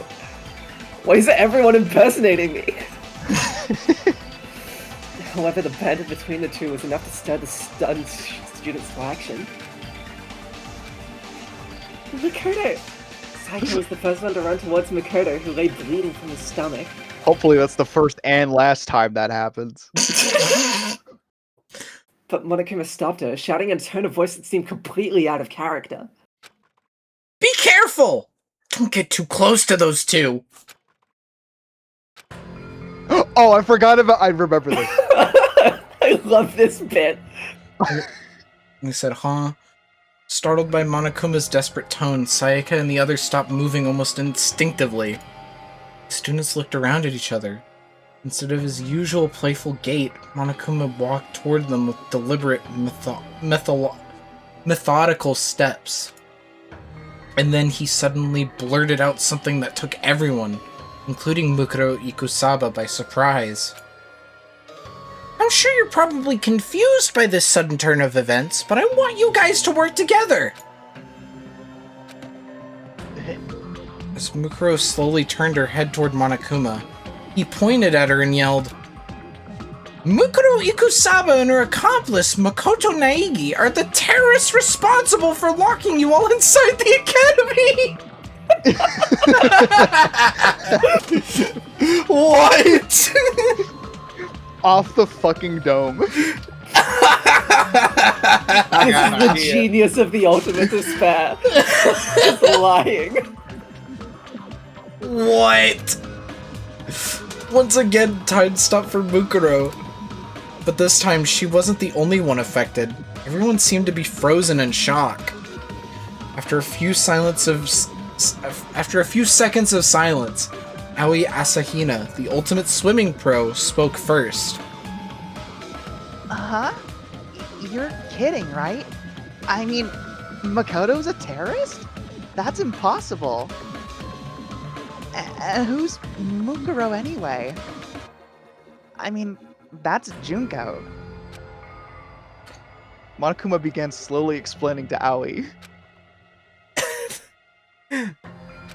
The real Junko must be in prison somewhere in the school. Worst case scenario, she might be killed.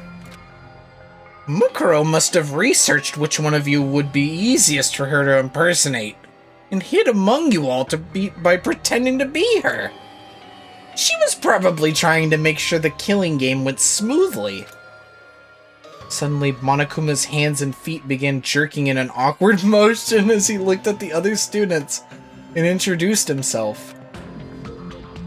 What? New What's this guy gonna character. sound like?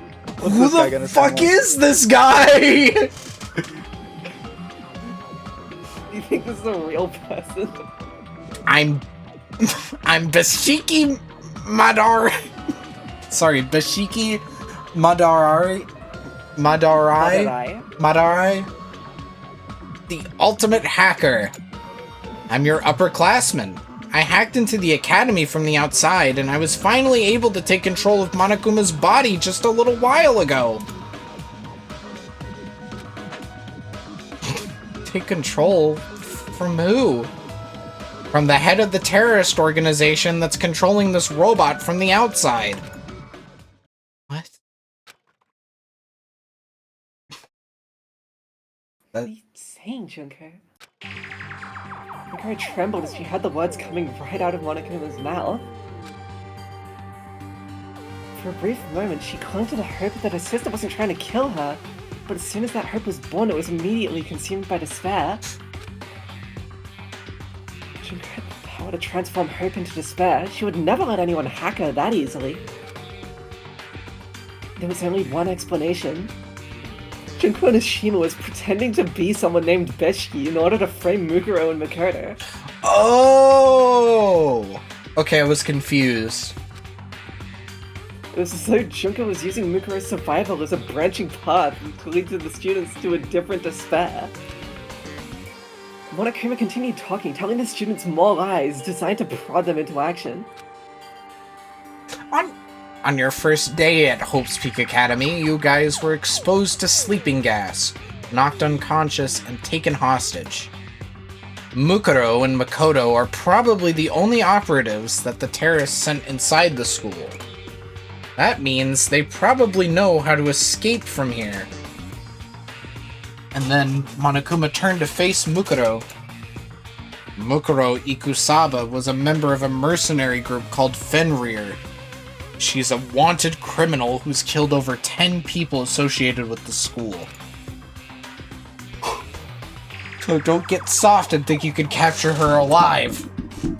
In fact, that's exactly what the cops told me. So the moment I saw an opening, I tried hacking the trap they set and tried to kill her. But what about Makoto? What about Makoto? Oh, Monokuma gave a cold, emotionless answer to Sayaka's question. my guess is that a measly little ultimate lucky student didn't stand a chance of defying a group like Fenrir. He was probably threatened and forced to cooperate before you entered the school. Or, judging from his earlier reactions, maybe Mukuro seduced him.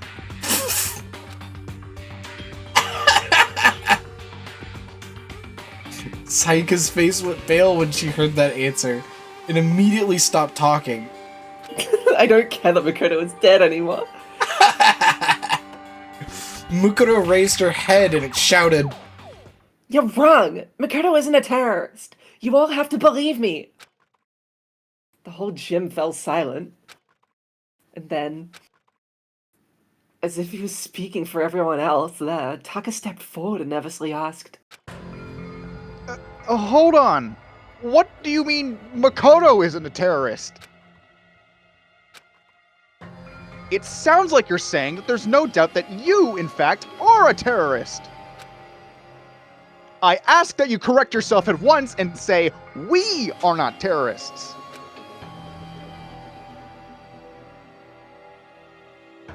Oh, so let's begin expressing your own doubts as well.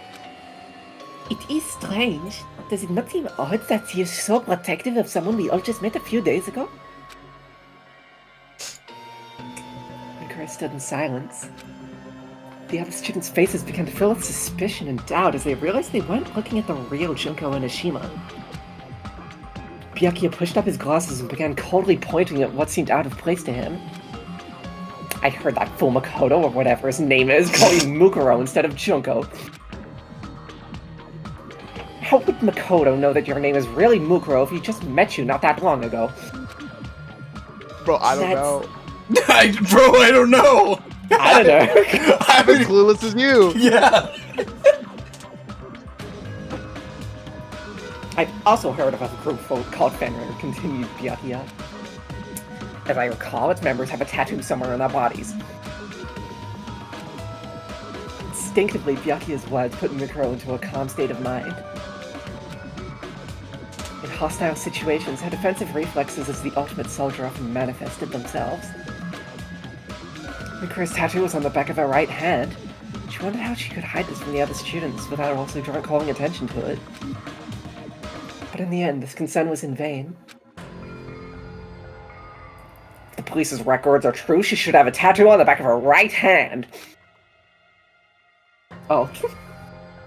Oh, well. Thanks, I guess. As Monokuma freely divulged that information. All right. Cried Taka, his voice filled with enthusiasm. Enthusiasm. Show us Come your on! right hand. Show us the back of your right hand and prove your innocence. Monokuma dispensed another unnecessary remark. Make sure you look real close. She might have covered it up with foundation. Should I keep doing this stupid-ass voice instead of Monokuma's voice? I think it's good. Okay. It's not Monokuma, it's Beshki Madarai. Oh, okay. Junko, but they keep calling him Monokuma, so I don't know. It's coming out of Monokuma. Junko had ordered Mukuro to hide her tattoo with foundation, so Monokuma's information was entirely true. There was nothing Mukuro could do except stay quiet. However, she wasn't staying quiet because her identity was about to be exposed. She was struck by the realization that her sister was completely serious about pinning this on her.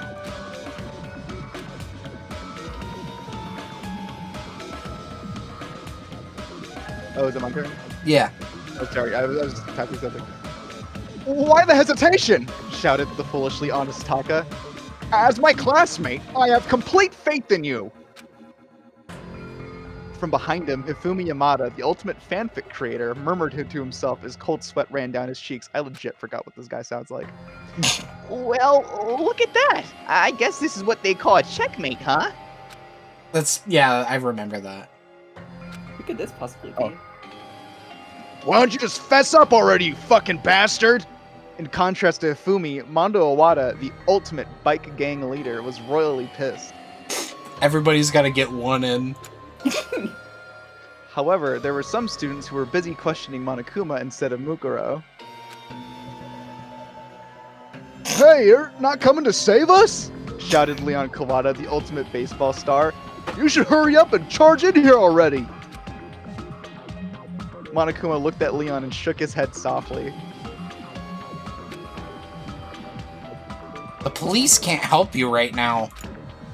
Not only are you guys hostages, it's possible that the entire school has been rigged with explosives and poisonous gas.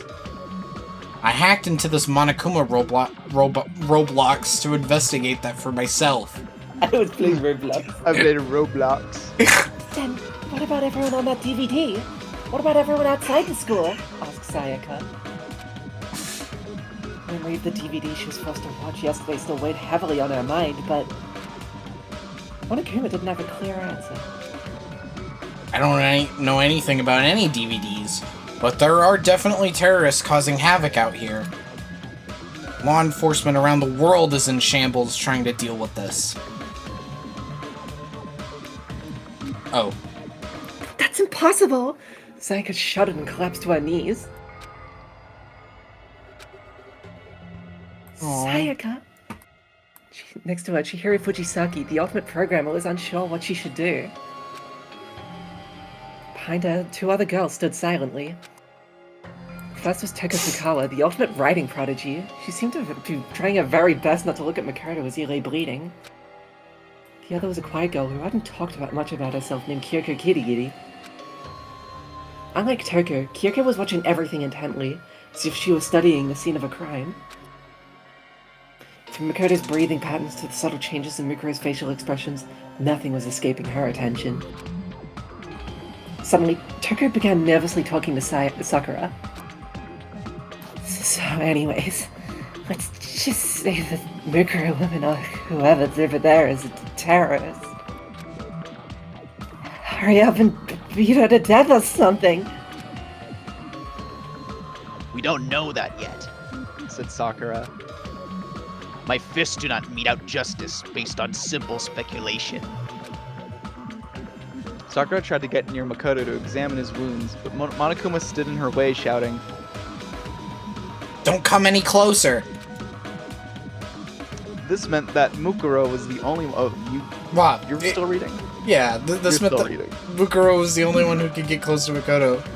This is so awesome. Yeah, we're doing this kind of weird, but I figured it was a good way for us to split up the reading. Yeah. She had ended countless lives on the battlefield. She knew from experience. If she didn't treat Makoto's wounds, he would die. I'm surprised he's still kicking. His wounds were not immediately fatal, but if he continued losing blood, he would eventually slip into shock and die shortly thereafter. I don't know who's begging to treat You Makoto. have to treat Makoto first. Absolutely not, said Byakuya, harshly interrupting Mukuro. Oh. Tying you up and examining the back of your right hand is our first priority. Hey, Makoto's in danger. Now's not the time for that. Oh. Probably protect you until we get to the fucking whoever's speaking. That hit like a punchline. As she cast a worried glance at Makoto. I'm sorry. She was still having trouble funny. understanding the situation and hadn't decided if Makoto was suspicious or not. Byakuya was about to snap back at her, but Mukuro's actions stunned him into silence. She took a deep breath and then Mukuro removed the blonde wig from her head. Where there were two long blonde pigtails only a moment before, there was now short black hair. She cleared her face of all emotion, and when she spoke, her voice rang throughout the gym. I'm not Junko Enoshima. My name is Mukuro Ikusaba. The student stared wide-eyed at her open confession. All she did was remove her wig and clear her emotions. But in doing so, the person the students had recognized as Junko Enoshima vanished from their sight. It's like one of those hot potato Mario Party minigames. Kind of this. The terrorist that had taken her place continued to speak in a calm, stoic tone. I helped lock everyone inside this academy. The confession of it on a seaside cliff. Fuck! The confession of a seaside cliff moment has finally arrived! Hifumi blurted out.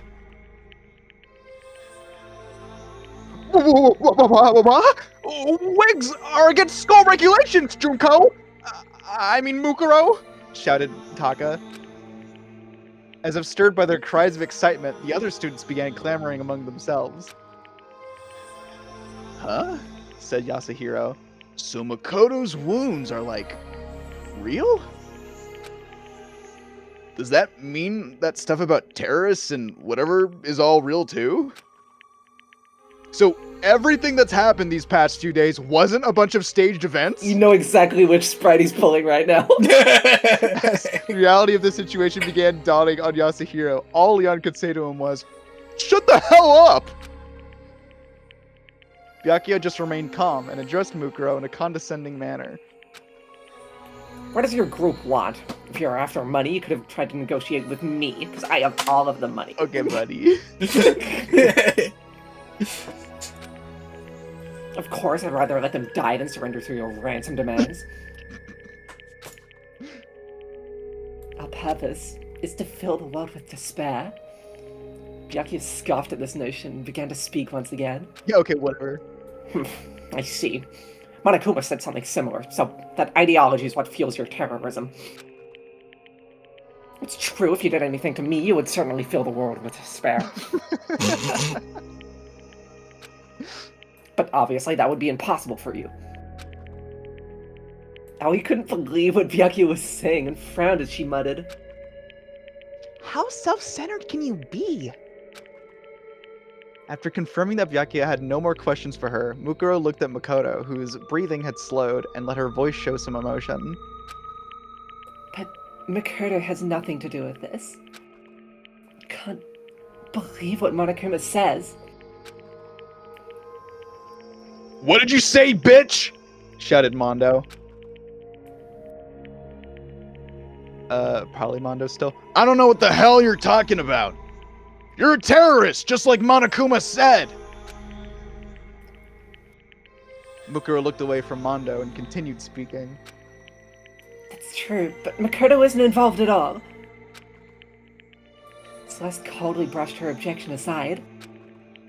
I do not think trying to protect him will do you any good. After all, we all heard Makoto call you by your real name. That's...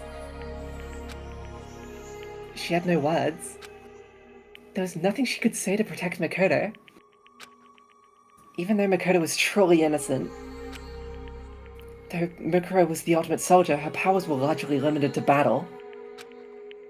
Even a normal high school student could outwit her when it came to debate and negotiation.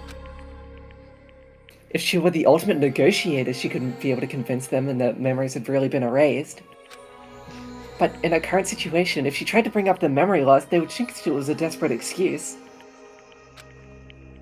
Even Mukuro knew that. But even if she didn't know what to say, she still knew what to do. Right now, we need to treat Makoto first. And then she started walking towards Makoto as if nothing had happened. To the others, it seemed like Mukuro just decided to abruptly change the subject.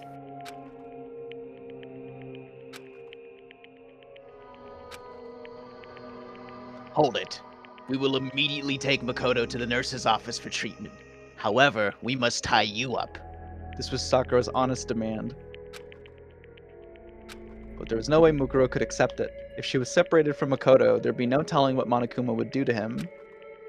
And between Mondo's hot temper and Byakuya's cold heart, Makoto could easily sustain further injuries under the pretense of interrogation.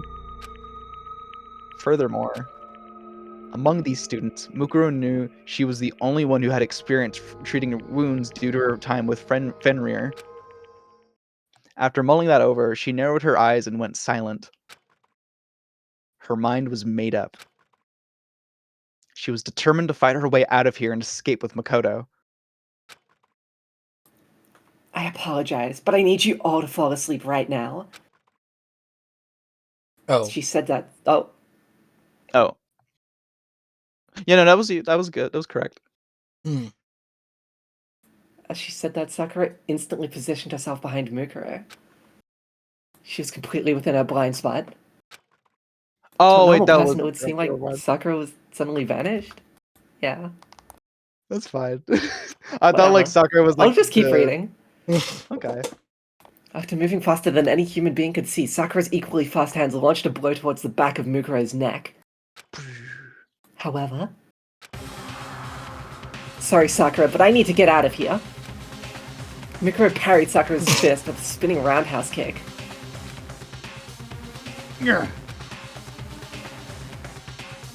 Sakura raised an eyebrow at the unexpected counterattack. Mukuro tried to use the momentum of her kick to sweep Sakura's feet out from under her. However, Sakura dodged and instinctively struck back against Mukuro's pivot leg. But Mukuro was faster and jumped up, aiming a tornado kick at Sakura's chin. Sakura deflected the attack with one arm, then both combatants leapt backwards, glared, and charged simultaneously. Every blow they dealt was parried and countered by the other, and though they were both unarmed, the sound of their battle echoed throughout the gym. It was like a typhoon had been compressed to the size of a car and set loose inside the gym. The other students were powerless to stop them. All they could do was stare at the breathtaking dance of death unfolding before them. Important. After 10 minutes had passed, the enormous sound of one final impact rang throughout the gym. The two warriors leapt back once again and breathed heavily as they stared each other down.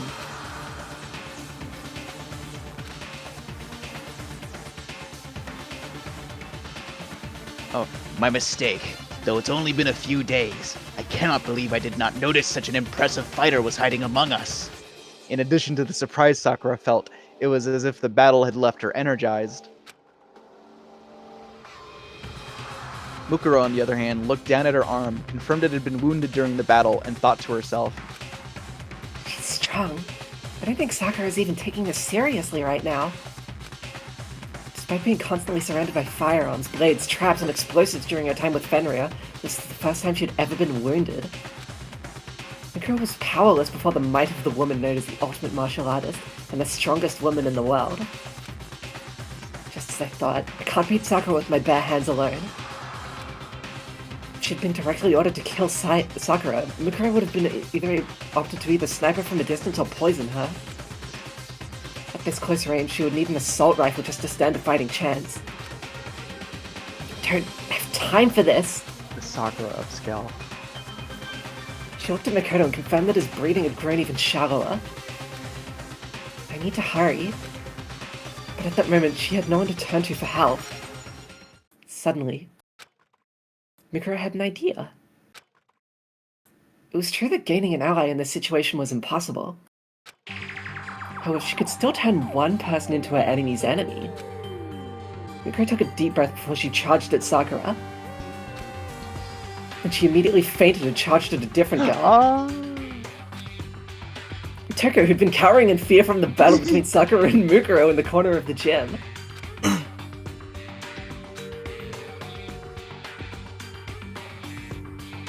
This is bad! Sakura was caught off guard and tried to run after her, but Mukuro was one step ahead and reached Toko first. Huh? Why me? I'm sorry. Wait, hold on. Mikuro jabbed Toko in her solar plexus as she fell into her arms. Taka and Aoi yelled out in shock. This is bad! She plans to use Toko as a hostage! Oh, I thought that was also me. Toko. In contrast to their shocked faces, Byakuya just snickered and coldly remarked, You fool, do you really think we care if you take someone we just met a few days ago as your hostage? Mikuro just softly glanced at Byakuya and replied, You didn't meet her a few days ago. What did you say? You met her 2 years ago. Byakuya scowled. Mukuro's ignored him and held her bloody arm in Toko's face. And then she yelled into her ears. Wake up, Genocide Jack! It seems so random and out of place. Why would Mikuro mention the name of a notorious serial killer right now? The students looked at each other with confusion when suddenly Toko, who'd been groaning in pain, suddenly kicked off the floor of the gym with renewed vigor. She leapt into the air much higher than any normal human should be able to. While hovering several meters in midair, Toko twirled faster than a professional figure skater. Pressed her skirt to flutter, revealing multiple pairs of sparkling scissors. Countless tally marks were scratched into her legs like a kill count carved into a fighter jet. If not for this situation, Toko's glamorous jumps and spins would have been a sight to behold. The girl formerly known as Toko Fukawa cackled wildly, her red eyes sparkling as her absurdly long tongue flopped out of her mouth. You called me, and so I appear. I've got a murder IOU for YOU.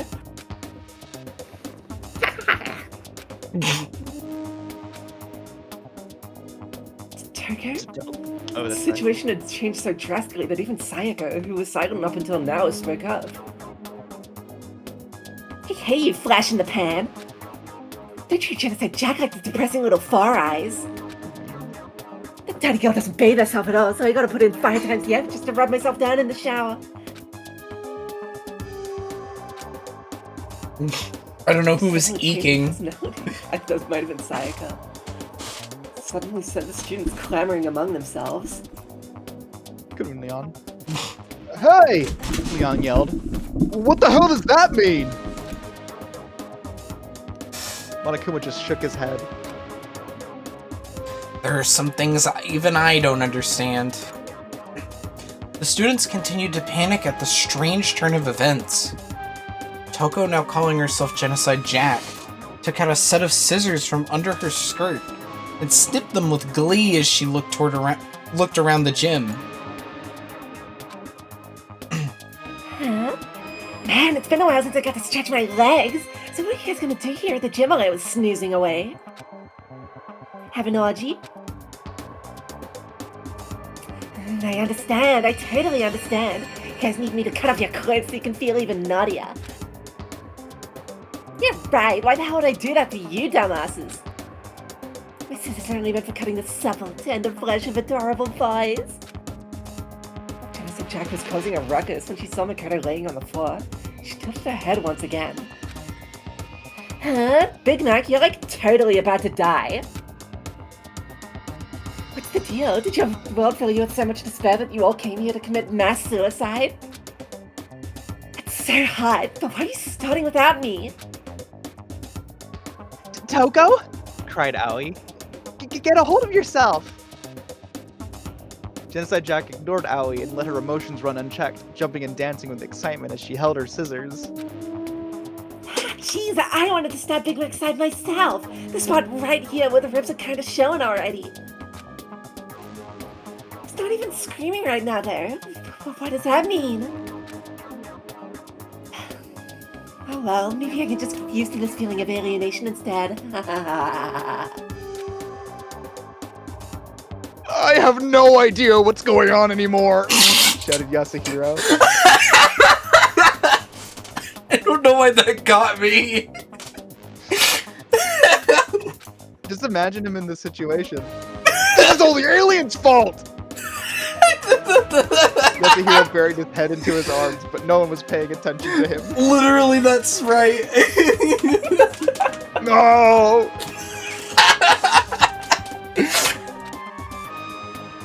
The student's attention was entirely focused on Genocide Jack. Not that it matters, but I just want it to be known that right now Chihiro's only line has been Sayaka. Oh my god. I think it's you, Abby. Yeah, using that to her advantage, Mukuro began sneaking over to Makoto. As she cautiously picked him up, she confirmed that his body temperature was starting to decrease. I can still make it in time. As she was carrying another person, Mikura managed to soften the sound of her footsteps as she ran for the gym's doors. By the time students had Mikura open the door, it was already too late. She managed to escape the gym with Makoto. However, not everyone was unaware of what Mukuro was doing. Monokuma saw her movements out of the corner of his eye, but chose not to tell the students. And the other person, Kyoko Kirigiri. I don't remember her. She saw Mikuro carry Makoto away, but did not inform the others as she watched them leave in silence. As everyone wrestled with their own personal thoughts and speculations, Hope's Peak Academy began walking towards a path of completely different chaos. Woo. Want to keep reading from here, guys? Did you think this was a good stopping point? Because I think this is... Yeah, chapter 3. I legit cannot remember how long this is. Chapter 3 of 5. okay, Yeah. you just Then want to we'll- put a bookmark then? Yeah, sure. Okay. How do I? Now what? Fine. Look, there it is. I predicted it. I need to brush up on who is this? Who's that? That's Junko Enoshima. It turns out she's like the main villain of Danganronpa 1. Oh. Yeah. Yeah, she has a And- sister dresses her for the first chapter, but she gets killed and you just like kind of forget that she exists for a while. I'm Yeah. just So instead, in this one, Makoto actually saves her life. It's actually pretty awesome. I just imagined like that one Scott Stash video where Eric explains JoJo. He's like trying to explain this shit. Eric would not play Danganronpa. Maybe he would. Oh Out of my like all the people, all of Scott's friends. fucking Somebody has to play Justin! No, Who I the love fuck is this Danganronpa. guy? Insert your Wait. bookmark. Mukuro gets more lines in it? I love reading. Oh my god. Yeah, I love this bookmark. What, you're telling me you dropped this game in chapter 3? Did he get to chapter Like, more. 3? I think he said he like stopped in the middle. Or no, did he even beat chapter 1? I think forgot he what he went. said I think he went specifically. through the first chapter. And then went, oh, this tutorial chapter is boring. I don't know if it was boring. He was just like, what? I just experienced the whole game. It's just that 5 more times. Oh no, if Scott had played Ultra Despair Girls, we'd know about it. Yeah. What did he say? In that thing, did it say 3 Danganronpa games later? I think about that a lot. Yeah, no, he avoided that one. I think he just went 1, 2, V3. You can't play that one on Switch, can you? No. I Kamaru's mean- literally on the box art of Decadence too. I guess that's just advertising S. I mean, yeah, I think that was from a video specifically about like Switch games that came out, so that would explain why he. Why did he talk about that shit in the first place? It's a good joke. It's just like thinking about it from like a writer's. I get it. It's a funny joke to write. You're telling me. You're telling me this whole time Junko Inoshima was actually. Is this your Justin? Yeah. That's insane! Unbelievable! You're giving him like a fucking like buff anime guy voice. That's Nakamura on Scott's stash. Yeah, thanks for inviting me, Scott. Quick question, where's our bathroom? Where's the bathroom? Oh my god. Anyway, now you need to read Danganronpa Zero, because it was a joke in that it was a joke about a Danganronpa Zero character. I just caught that. Wait, is it the guy that he pretended to be? Yeah. Okay. It's related. Okay. That was It's funny as fuck. that was some fun Danganronpa 2. I felt like I was like really getting to know you know, Character from not Danganronpa 2. we pretty much other Extracurricular Danganronpa material fucking loves Mukuro. Yeah, it's cool. like literally we The- just like the only Danganronpa 2 character that we interacted with in this part today was Monomi. Fucking bother me. That's fucking stupid. That was awesome. I can't wait for more of that. Yeah, no, this so far has been like giving me like a lot of perspective for how fucked up my Danganronpa consumption order was. And I get Like, to do after- it too. I mean, like even now, like I mean, we were supposed to read 0 after 1. Yeah. My bad. I doesn't I matter. genuinely thought it came out after 2. It feels like that, right? It has the energy. It's like crazy that they put a fucking light novel after 1 video game. What are you doing? Me? No, I'm just talking. I'm speaking broadly. Oh, Just okay. asking Kodaka what he's doing.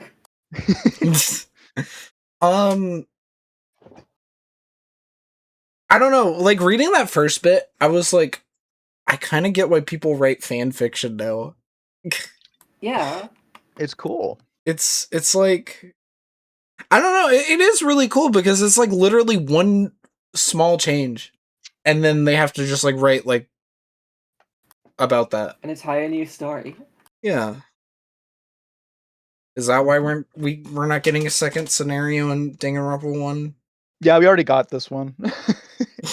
That's the reason. That's a good comeback. It's like whenever anyone is like, why don't we get a second scenario for the first game first? And it's like, we already did back in fucking like 2012. Fuck you. Moron. You Fucking dillweed. dipshit. You think you're clever? Go give me a Fucking corn dog, dillweed. idiot. I'm gonna give you a swirly, bro. Makes you remember the carnival. Yeah, Oh, you having fun thinking about it? yeah, dude. I'm thinking about those clowns. This endless, boundless joy. Dude, do you remember the elephant? Whoa, fuck the Ferris wheel on a funnel cake. Yes. Shooting gallery. What a great time that was. Unbelievable. I was just gonna say that I'm excited to read more of that. I'm glad that I'm glad you're liking that. Yeah, maybe I should read the book. You know, You should. Danganronpa Zero is very good. You know the book. The The book, book with that we've words been in it. reading. I'm gonna put it in the server so that everyone else can read it. You're gonna put That's it a in the good server idea. so that my server can get taken down for piracy? Yes. Yes. Is there any way you can? This book did not release in English.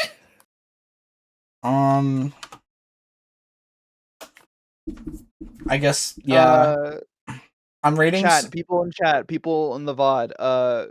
In general, I don't know, like react to a message that Lily's gonna post with a pancake, and she'll send you a copy of Danganronpa Zero. Okay. That would work. Also, Go on. I'm rating somebody who's streaming Parappa the Rapper in Japanese What the hell? because I just Okay. think that's fun. They're in my following, so Thanks for reading with us, guys. yeah. I guess we'll see you guys ASAP for the next one whenever we do that. 12 hours. Yes. No. Yes. No. Yep. No. Okay. See ya.